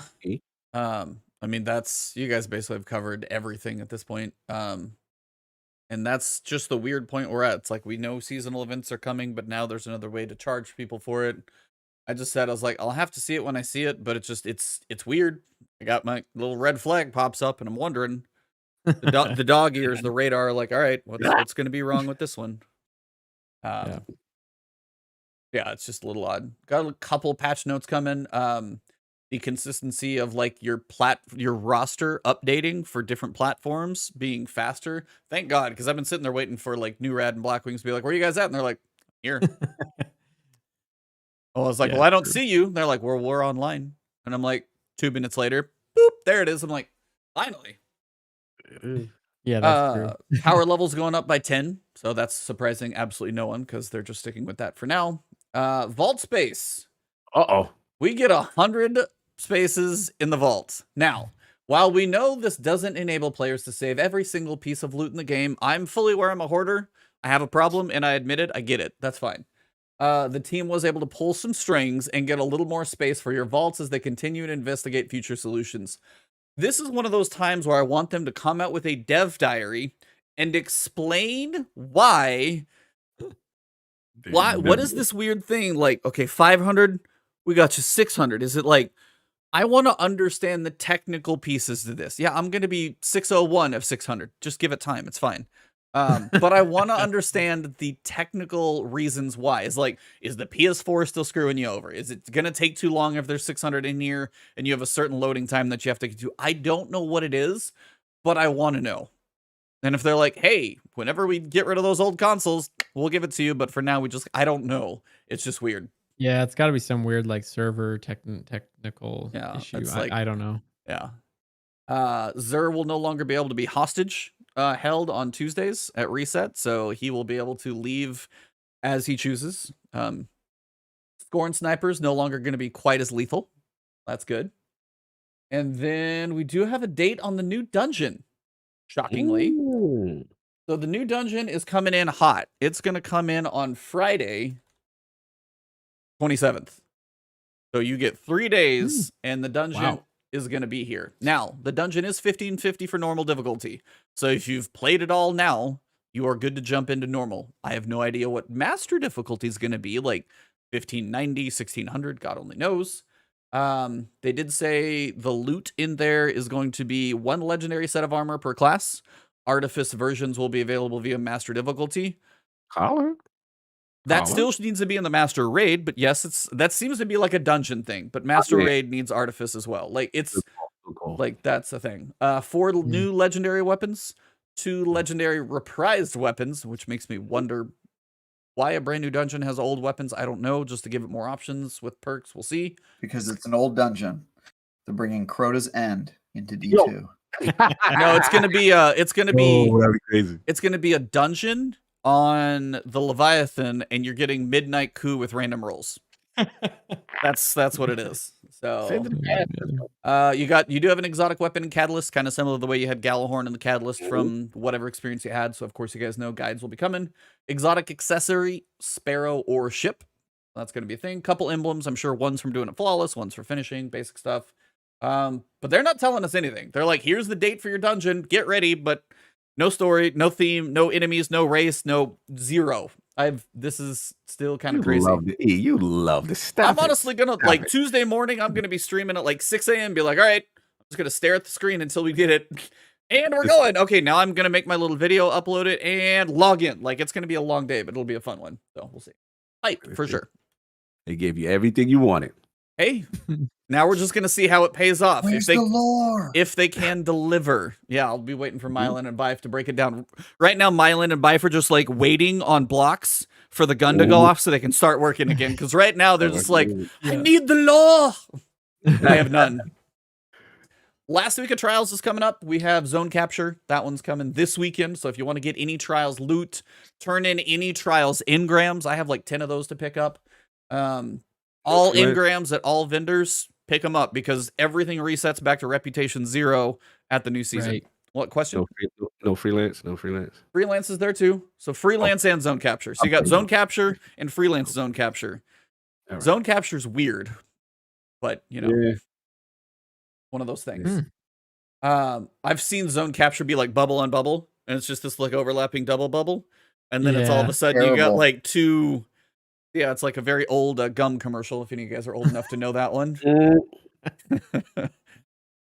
You've got a fusion rifle and a sidearm shown in the picture, but more interestingly, we have new armor, and I gotta be honest, I like the Titan, I like the Warlock, the Hunter is a damn monkey, and it's like, it's on Twitter too, I'm not alone, but I was like, it looks like a monkey, so I wanted to get you guys, do you guys like the armor, first off? I could get jiggy with it. A little gaudy. Trials always is. It's like very it always is. Yeah, I don't know how I feel about the helmet. Ooh, the Titan. You guys got like a ram helmet, right?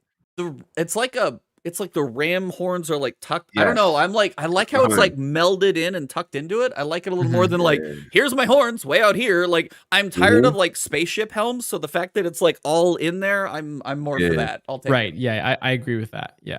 Yeah, the Ghost Warlock to- delegation, we liking it. Very bird-like. I'm feeling very top tree energy, Oh yeah. Dawnblade energy with this. I might Wings rock of it Sacred with- Dawn on the back. You're Like already gonna. Sacred You, Dawn it's might already. come You out already now. look like you're wearing it. So Yeah, you're I've good. already Yeah. got my flow because look, one thing about Warlock, you gotta look good to play good. So I'm all about That's this. why you guys took 3 years to win Guardian games. It took you That's too so long to good. pick an outfit. It took too long to get ready. You're like, We're no, ready this now." isn't quite the right drip. 3 years later, I got my outfit. I'm Yeah. ready. Okay. I'm liking my ceremony. I'm feeling very Amun Ra King. I'm New feeling red. this. New Rev Yeah. redefines the shotgun ape meta, though. Shotgun Listen, ape and the man. monkeys are out here, the hunters. I like got the my- undertone though for the Moon Knight. If anybody watched Moon Knight, all the under wrappings look exactly like Moon Knight. I love that too. Mhm. Feeling my robe. I'm feeling the Egyptian cotton with the papyrus reed. I'm ready. I'm ready. Let's go. I know we don't have a hunter on the podcast, but does anybody else have an issue with the hunter's cloak basically having a tail? Oh yeah, Yeah, a little strange. It literally has Go a for tail it. hanging down there. I ain't Go for for I those don't tails, mind man. Monkey Hunter though. Monkey Hunter look cool. I don't mind him. I like You that know it's what? new. Yeah. I mean, it's new. I'll I give agree. it that. It's just, Yeah, I you agree. see a Here's the monkey- Something thing. totally new. The head is for sure the worst part, the helmet. I just Yeah. say make that your exotic and then run around with the monkey tail. It's kind of cool. You look like Goku. Yeah. I don't Oh my mind God, them. you're right. And they look kind Yeah. of like they've been lifting this year. I don't mind the hunter. You know what I mean? Hitting it. Got the little furry arm. I'm about it. I will be curious to see that one runner down in action, but I was I couldn't do anything but see monkey, so it was. Yeah. Oh, I need that Warlock bond though. That Osirian bond. Oh, I need that. It's So gonna be the on. ghost looks cool. Now the sparrow. Cog, you gonna get this sparrow? Not bad. It's not bad. Now this feels That's a like nice sparrow. yeah, I'm going into the pyramids deep with this. This is all me right here. Yeah. This is the Sphinx right here. Let's go. You What's got crazy is like the I like- bird and the feathers on it, and the yeah, beak the and everything. Oh, this is That's big. very cool. Yeah.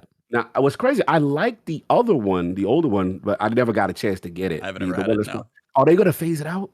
I don't Yeah, know. I think- I don't know if they'll give you a chance to get both, or if this will just be the new one. It might just be. It Yeah, might this be is fire. old. Yeah. Right. That new Sparrow is fire. I'm all about it. Yeah, I saw that one and I was like, yeah, that's one of the better looking sparrows I've seen in quite a while. Yeah. It looks that's like it's gonna wake up and squawk at you. Yes.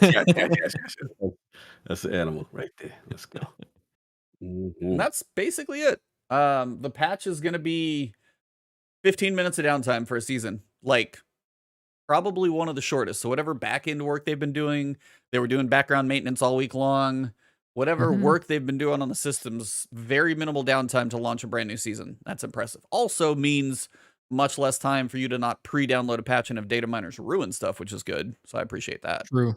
It's because all of the new season that's coming out on Tuesday is a 2-minute trailer, as we discussed. All we're That's gonna why- download that's is the why- cinematic, and that's it. Why it's so little downtime? It's a 2-minute trailer for the dungeon that they want you to buy on Friday. So that's it. Good. Yeah. Oh, I As did actually. discussed. I did skip that. I'm sorry. I'll just skip. So the best way to get the dungeon, as well as the one coming in season 19, is to have the digital deluxe edition of the Witch Queen. If you have that, you're good to go. If you want to experience the entire year of Destiny 2 content and haven't purchased the deluxe edition yet, on Tuesday, that will be 25% off for some time period. So I think that's the whole Witch Queen $80 thing will probably be $60. I don't know about like the deluxe upgrade. Hopefully they have one for that too. If you just want the dungeons, totally fine.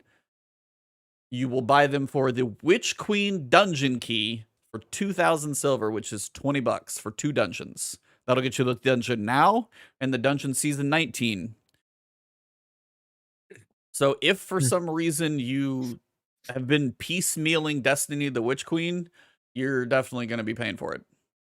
Mhm. Right. Yeah. Yeah, this is one of those things when they're like, "Oh, the dungeons are going to be." They basically like get the package. Don't do anything else is what they're saying. We'll give you an option, but it's a Again, horrible option.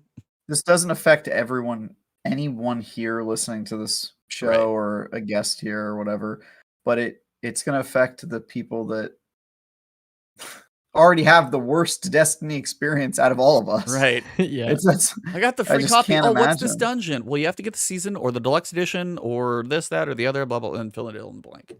Yeah, Yeah. it's It's a polite stick up. That's all. Just a polite stick up. You know. a polite stick up. Hey, can Just you get in there. Just get in there and get the damn deluxe, the one that we want you. Yeah, to get. go give me Play with your your friends. $80. Come on, just give me the $80. That's no big deal, you know. That's a friendly robbery. It's not a big deal. It is we heard about it before. We kind of I don't know what we were expecting it to be. I don't know if we said maybe like $5 for a dungeon. How much is a piece of content? But it's like it's one node on the director is $10.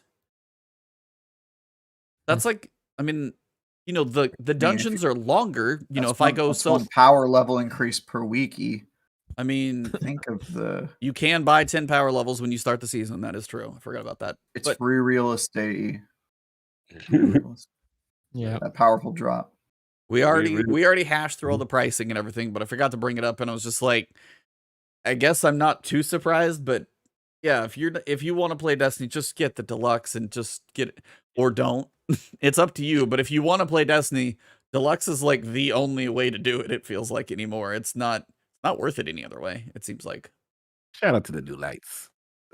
I know, right? Yeah. Yeah. Shout out to the new lights and also the about to be not lights at all, because no way they're sticking around this game with this. Oh my god. Yeah, you're gonna have to get to a new player to get them in. You're gonna have to like gift them the entire Witch Queen edition. That's what I used to have to do to people. Oh, so now I just realized what the pyramids are filled It's gifted subs. It's just gifted subscriptions to Destiny. That's all it is. The pyramids are filled with all the upset guardians who left the game and now comment dead game in all of the Destiny comment sections. That's what's on the pyramid ship. It's just a bunch of disgruntled guardians. That's the nightmares floating around the moon. Well, I thought the pyramids were a lore reason to enter the content vault, to create a content vault. So they can disappear the content. Yeah, that too. That's a thematic reason. Yeah, we need a reason to take away your content and then not give it back to you. Maybe ever. We'll see. It's a pyramid scheme. Hey, yo, nice. That was Blackwings. I took that from him in chat. Yeah, shout out to Blackwings. That was nice.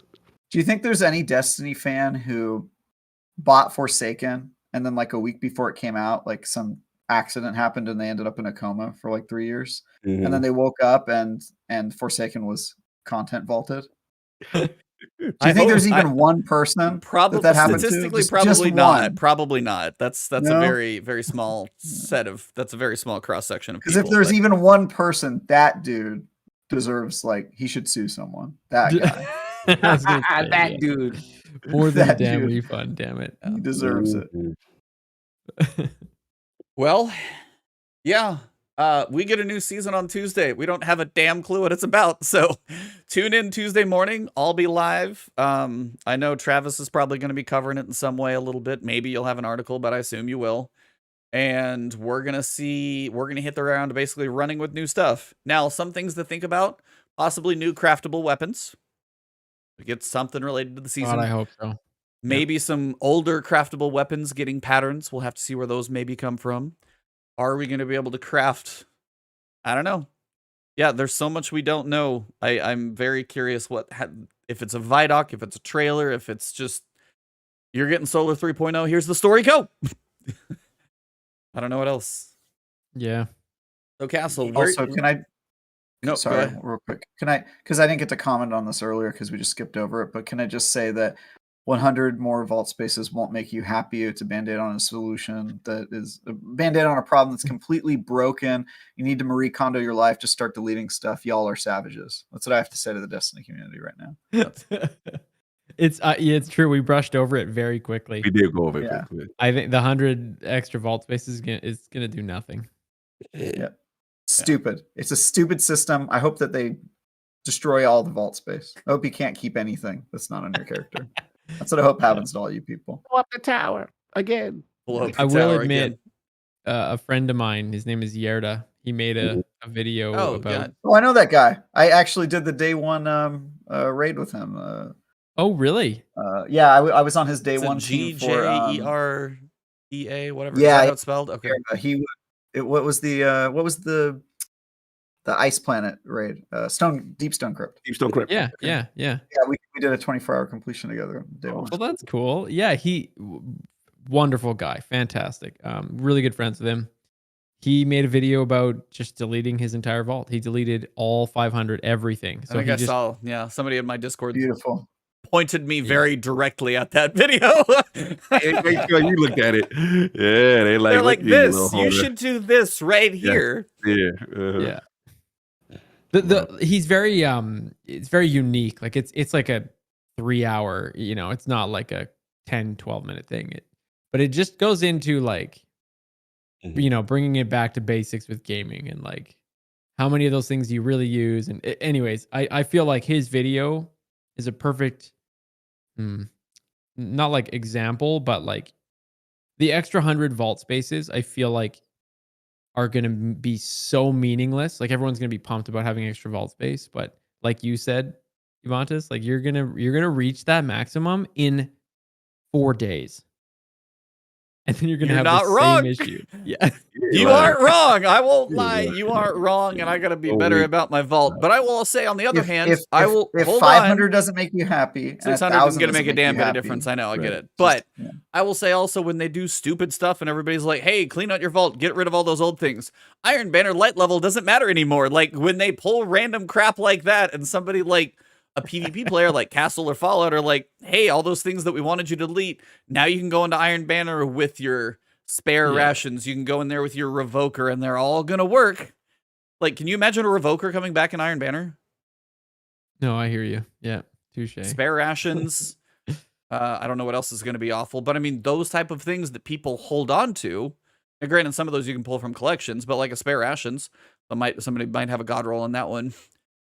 Yeah, you should have been like, "Hey, it's sunset. I probably will never delete it again." Well, now you could use it. And then there's the idea, should you just free yourself and not care anymore and deal and be fine? But then Bungie does do this. Here's the decision.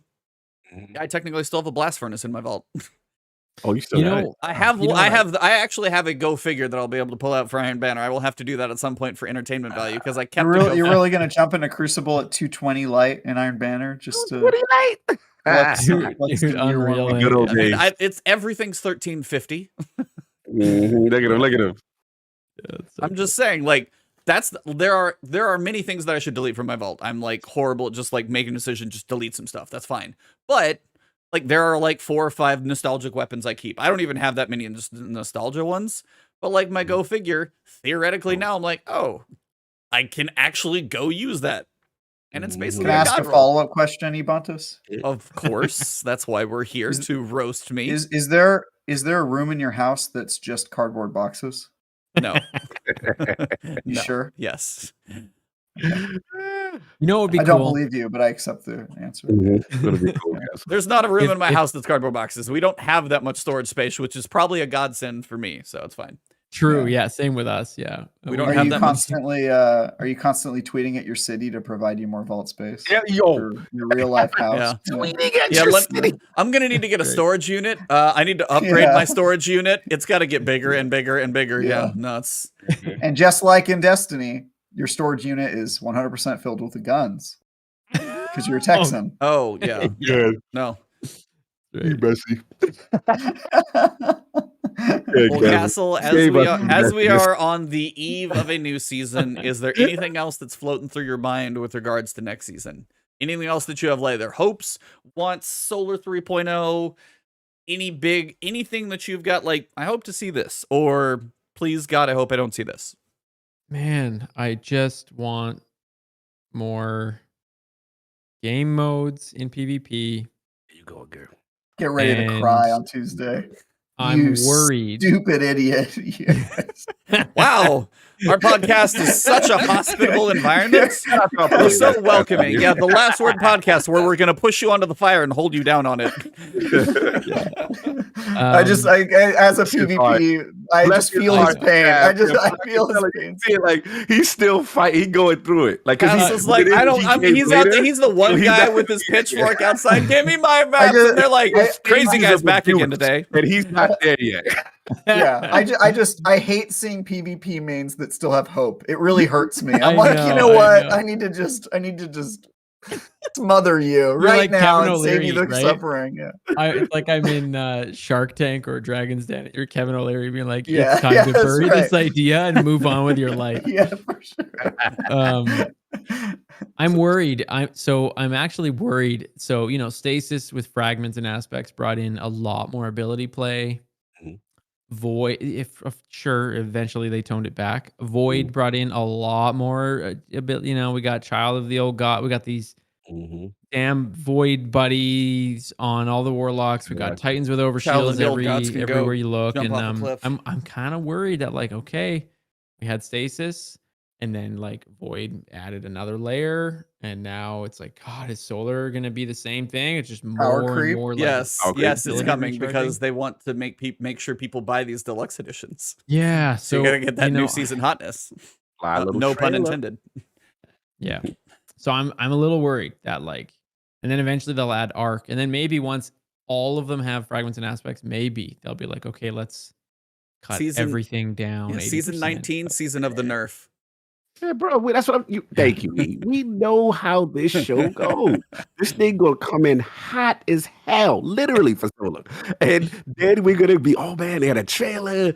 Titan's gonna be blowing up everything. Warlock's gonna have some fire buddy doing something. Hunters will dodge or do something, whatever hunters do. And then, and it's just gonna be super broken for that first season, and then tone it back the next season. It's the routine. But yeah, I've come to learn that I just have to embrace it. I just have to go full send into whatever it is that is cheesy or annoying or whatever, and just be just fully Become part of the problem. Just roll with the meta. Just go for it. I wasn't that into fusions for quite a while until that video recently, and holy man. Bro, you got that suspect popping, bro. I seen it. I was like, Yeah, okay. it's insane. That's fine. I just finally said, yeah, I'm going for it. So, anyways, no, but I mean, new content in general, always nice. We'll see what they bring us. No doubt. What are your high hopes and fears for Tuesday? High hopes always story first for me, because I'm past the casual stage of the PvP thing. I got a bunch of PvPs in my heart. Getting on map, just get your map and shut up, and then get in the corner and be happy. But for me, it's just I want to know the player. Like how when we got Mithrax. Okay, what's going on? It's falling and doing whatever. I just want to know what the player is. Where that's gonna go. And then, I just want to dive into the fragments of Solar. I want to do the synergies. I've got builds in my head already, that I want to mess around to your with. mod.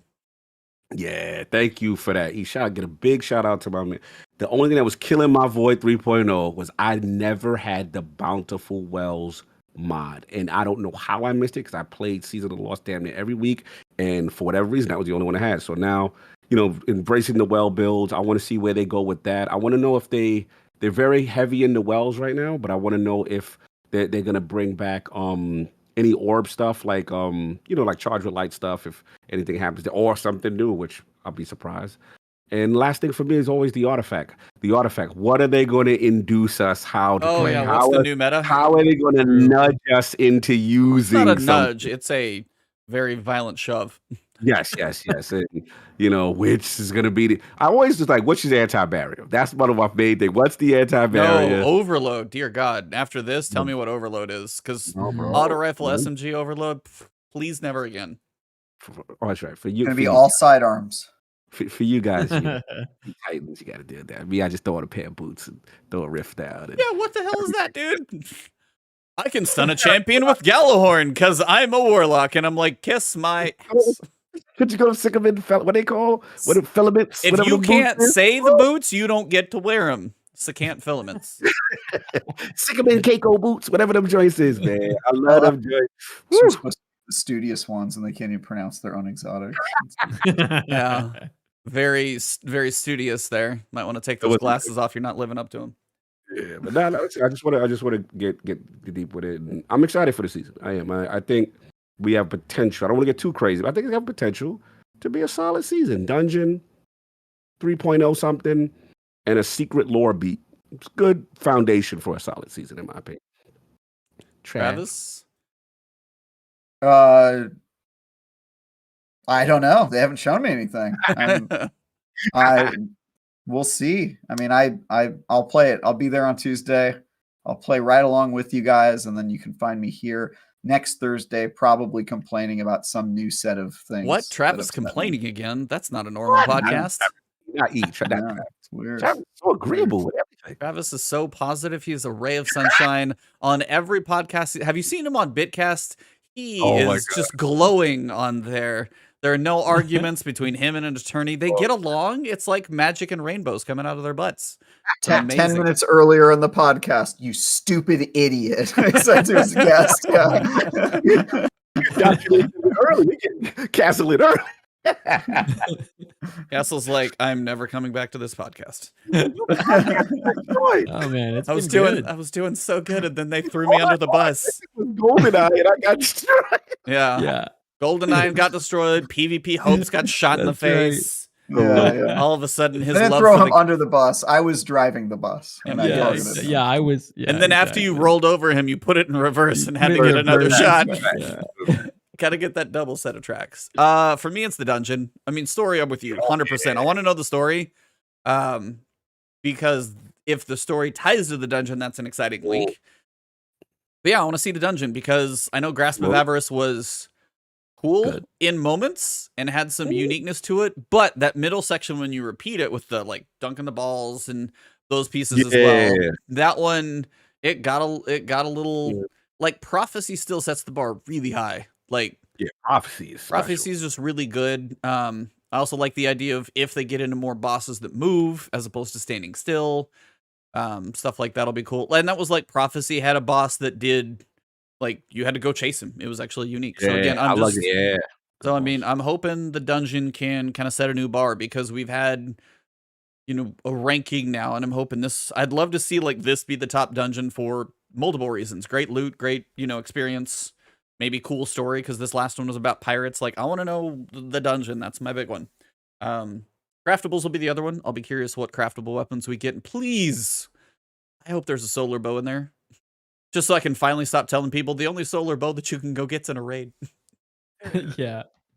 Using Ticuu all the time for everything. Yeah. Mm-hmm. But yeah, that's basically it.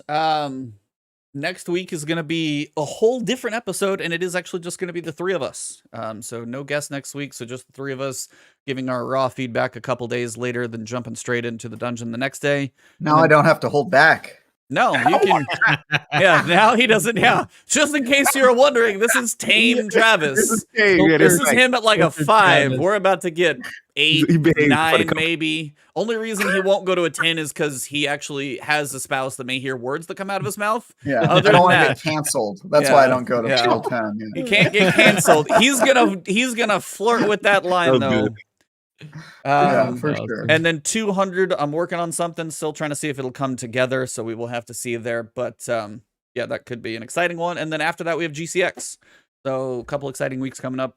Looking forward to GCX. Right. Looking forward to buying these gentlemen a beverage, hanging out, grab a meal, give them a hug, actually meet them in person. So could be a good time. I bet you by buying a beverage, he means he's gonna make us pay for some advanced GG using his code. So that's what he actually means. Code Iron Lord and checkout, y'all. Make sure y'all do always be shilling. Always be shilling. Always be shilling. Always be shilling. ABS, yeah. Hey, Castle's part of Castle's advanced GG as well. Code Castle. Yeah. I am, yeah. Favorite flavor, real quick, and then you're out. That's right. Let's get this money. Holy man. Or give me a top couple if you can't decide. You just made the podcast go on for another 2 hours. It's just I know. Baby. Come on. Do they sell the triple rec, triple berry, or whatever anymore? I feel like they don't. Yeah, maybe they do. Okay. That one was always one of my favorites. Mango Splash from MTash. That one's good. You know what? Aztecross. Whatever. The worst marketing. I feel like so many people don't buy it because the name. Like, but man, it's good. It's awesome. Yeah, I'm gonna have to get Travis some of that new hydration earth sauce. That's right. Right. Yeah. That's right. Earth sauce. It's Back. Mhm. Hashtag Earth Best Sauce. beverage. Hashtag Clueless Earth Sauce. So if you listen to this and you want to tag us for this podcast, hashtag Clueless Earth Sauce, because this is a mess of an episode. And, well. Hashtag Earth Sauce. Hashtag Take the Oath. That's That's mine. right. Type it down. You look forward to Mining it. I everything. got Travis. DJ, yeah, DJ's coming out to GCX. Travis said he refused to interact with him. I'm done. I will not meet him. If he tries to say hi to me, I will walk the other direction. You want the other Yeah. Oh, it's gonna be Oh, great. apparently, like, you actually are going to have Mhm. to meet him. You got to tell Yeah, this. it's a battle. It's a battle What? going on. Yeah, there's a battle going on. So I don't know What how does this this mean? stupid subject came up, and then I didn't even know it was going to happen. All of a sudden, I'm Yeah. like, I'm in a battle, and I'm like, what is Yeah, happening? he's in a fitness battle with DJ. So I told E, I was like, yo, E, kickbox. Not before. fitness. I'm not in the best shape right now. Well, but- but not fit, but just like aesthetic, right? So he's like, I've kicked, he's like, he kickboxed before. So he was like, really? He was like, well, I play hockey, and I've got the best cat. I'm like, bro, like I want to be nice. You're not competing. So this man is literally training. He's rollerblading. He's like, Ebontis is not ready for what's about to. How is rollerblading training? He's What trying is to get his his, new he's trying to training get his coach, Richard calves Simmons? ready. Apparently, I'm- he's going to compete in calves, and I'm like, It's a calf off. yeah. I Wait, was why do I have told to this. meet him? So you have to judge this apparently, because Yeah, you you have to you be an would be impartial the- judge. All right, yeah. well, then I'm just not going to meet Ebontis either. This is an easy equation for me. Yeah. You gotta come for the calf off, man. That's what it is. You think I'm a good judge for judging calves? Really? Me? Do I look like the best judge for that? Huh? Really? Like, man. Oh yeah, Titan IRL versus Titan. Yeah, he might kill us all. That's fine. Oh, That's yeah, why I'm IRL glad Titan he's would not be there. So amazing. it's fine. No, I've never claimed to have I've never claimed it, Oh, but you're crazy. I have You're decent calves, and I've been told that, and I'm like, that's fine. I was like, that's You're just good. genetics, because shoulders are one of those things for me. Like, I would work on forever and may not get there, and Cog's got shoulders, so it's like Yet another flex. Right I was until just the end gonna of the say- show, we just have so all the many. way flex. Hey, I complimented Cog on his shoulders over here. My flowers. Mhm. Give my flowers. I'm carrying extra weight right now. I'm just gonna tell everybody that. So I was like, I'm not where I want to be, And but it's like, in my pants. That's how Ebontis does. yeah, that I won't That's say. real That's fine. muscle. All right, we going left. We're getting demonetized. All right, Okay. Yeah. Before we lose everyone, Castle, thank you for being here. An absolute pleasure having you on. But before you go, again, remind everybody where to find you. If you got any videos in the oven right now, stuff to look forward to, floor is yours. Okay. Well, first of all, thanks for having me. Super fun. This was like this. I don't know. This flew by. It did not feel like 2 hours for me. So Wow. yeah, love to come back. Someday in the future. And thanks again for having me. Excited for the new season. I'm working my next video. Gosh, Ooh, what we doing? I'm slightly nervous. So most of my videos are usually like explanations or guides or like breaking down a weapon or whatever. I'm trying my first ever like fully entertainment style video, and it's called The Life of a Titan. I'm trying to release How it. many crayons are in this video? I gotta know. So no crayons. I tried to okay. not use the crayon meme. Okay, And good. There you go. anyways, He's I'm going still highbrow. working on it. Okay. Yeah. Little nervous because we'll see how it does. Entertainment stuff, like pure entertainment style is something I haven't tried before. So I've done one of those, and I was I was a little nervous.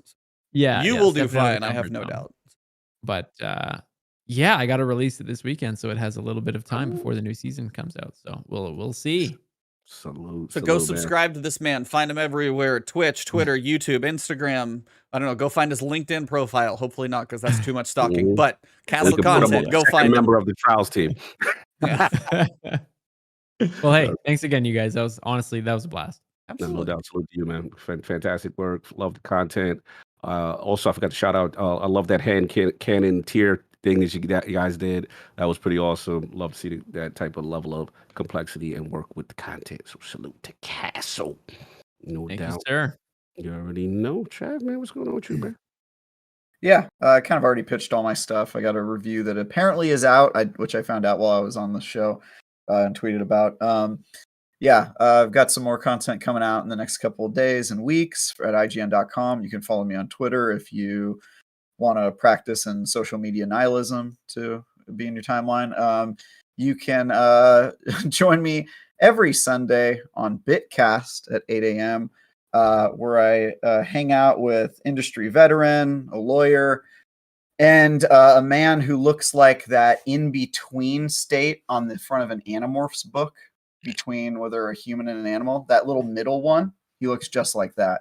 And yeah, other than that, thanks for being on. Thanks for watching, everyone, and buy powder from these shills and subscribe to all their stuff. Yeah. No doubt, man. Yeah, there you go. There you go. Yeah, man. I mean, for me, I already know the deal. Outlaw Podcast, LordCognito on Twitter, and Divided Duke, man. Appreciate the Divided Duke support recently. It's been really cool to see, people engage me and Maddie with our foolishness and food battles and Miles spoon Domplier, or whatever his name is. Sounds Yeah. like his last name is a dance move. Yes, Dompier. Go check that out. And Sunday should be fun with the Lords back with the homies, so that'll be good. And counting down, I can't believe we're getting close to GCX, man. I get to see you fools in person, get to squeeze, and probably throw Travis somewhere for a little bit. Just pick Travis up and be like, "What's up?" Do you guys think I'm small? What if I was like 6'5"? I had a friend who was 6'5". I still tackled him to the ground, so it's fine. Okay. What if I was just like a lanky, just like That was literally my friend for years. That's the reason I tackled him to the ground is to save his butt from driving drunk. So I was like, that's the only time I've ever done that. But I did. Oh, that's cool. That's straight up. Is this another flex Another before flex, we have by to the go way. save my best friend's life because I tackled him?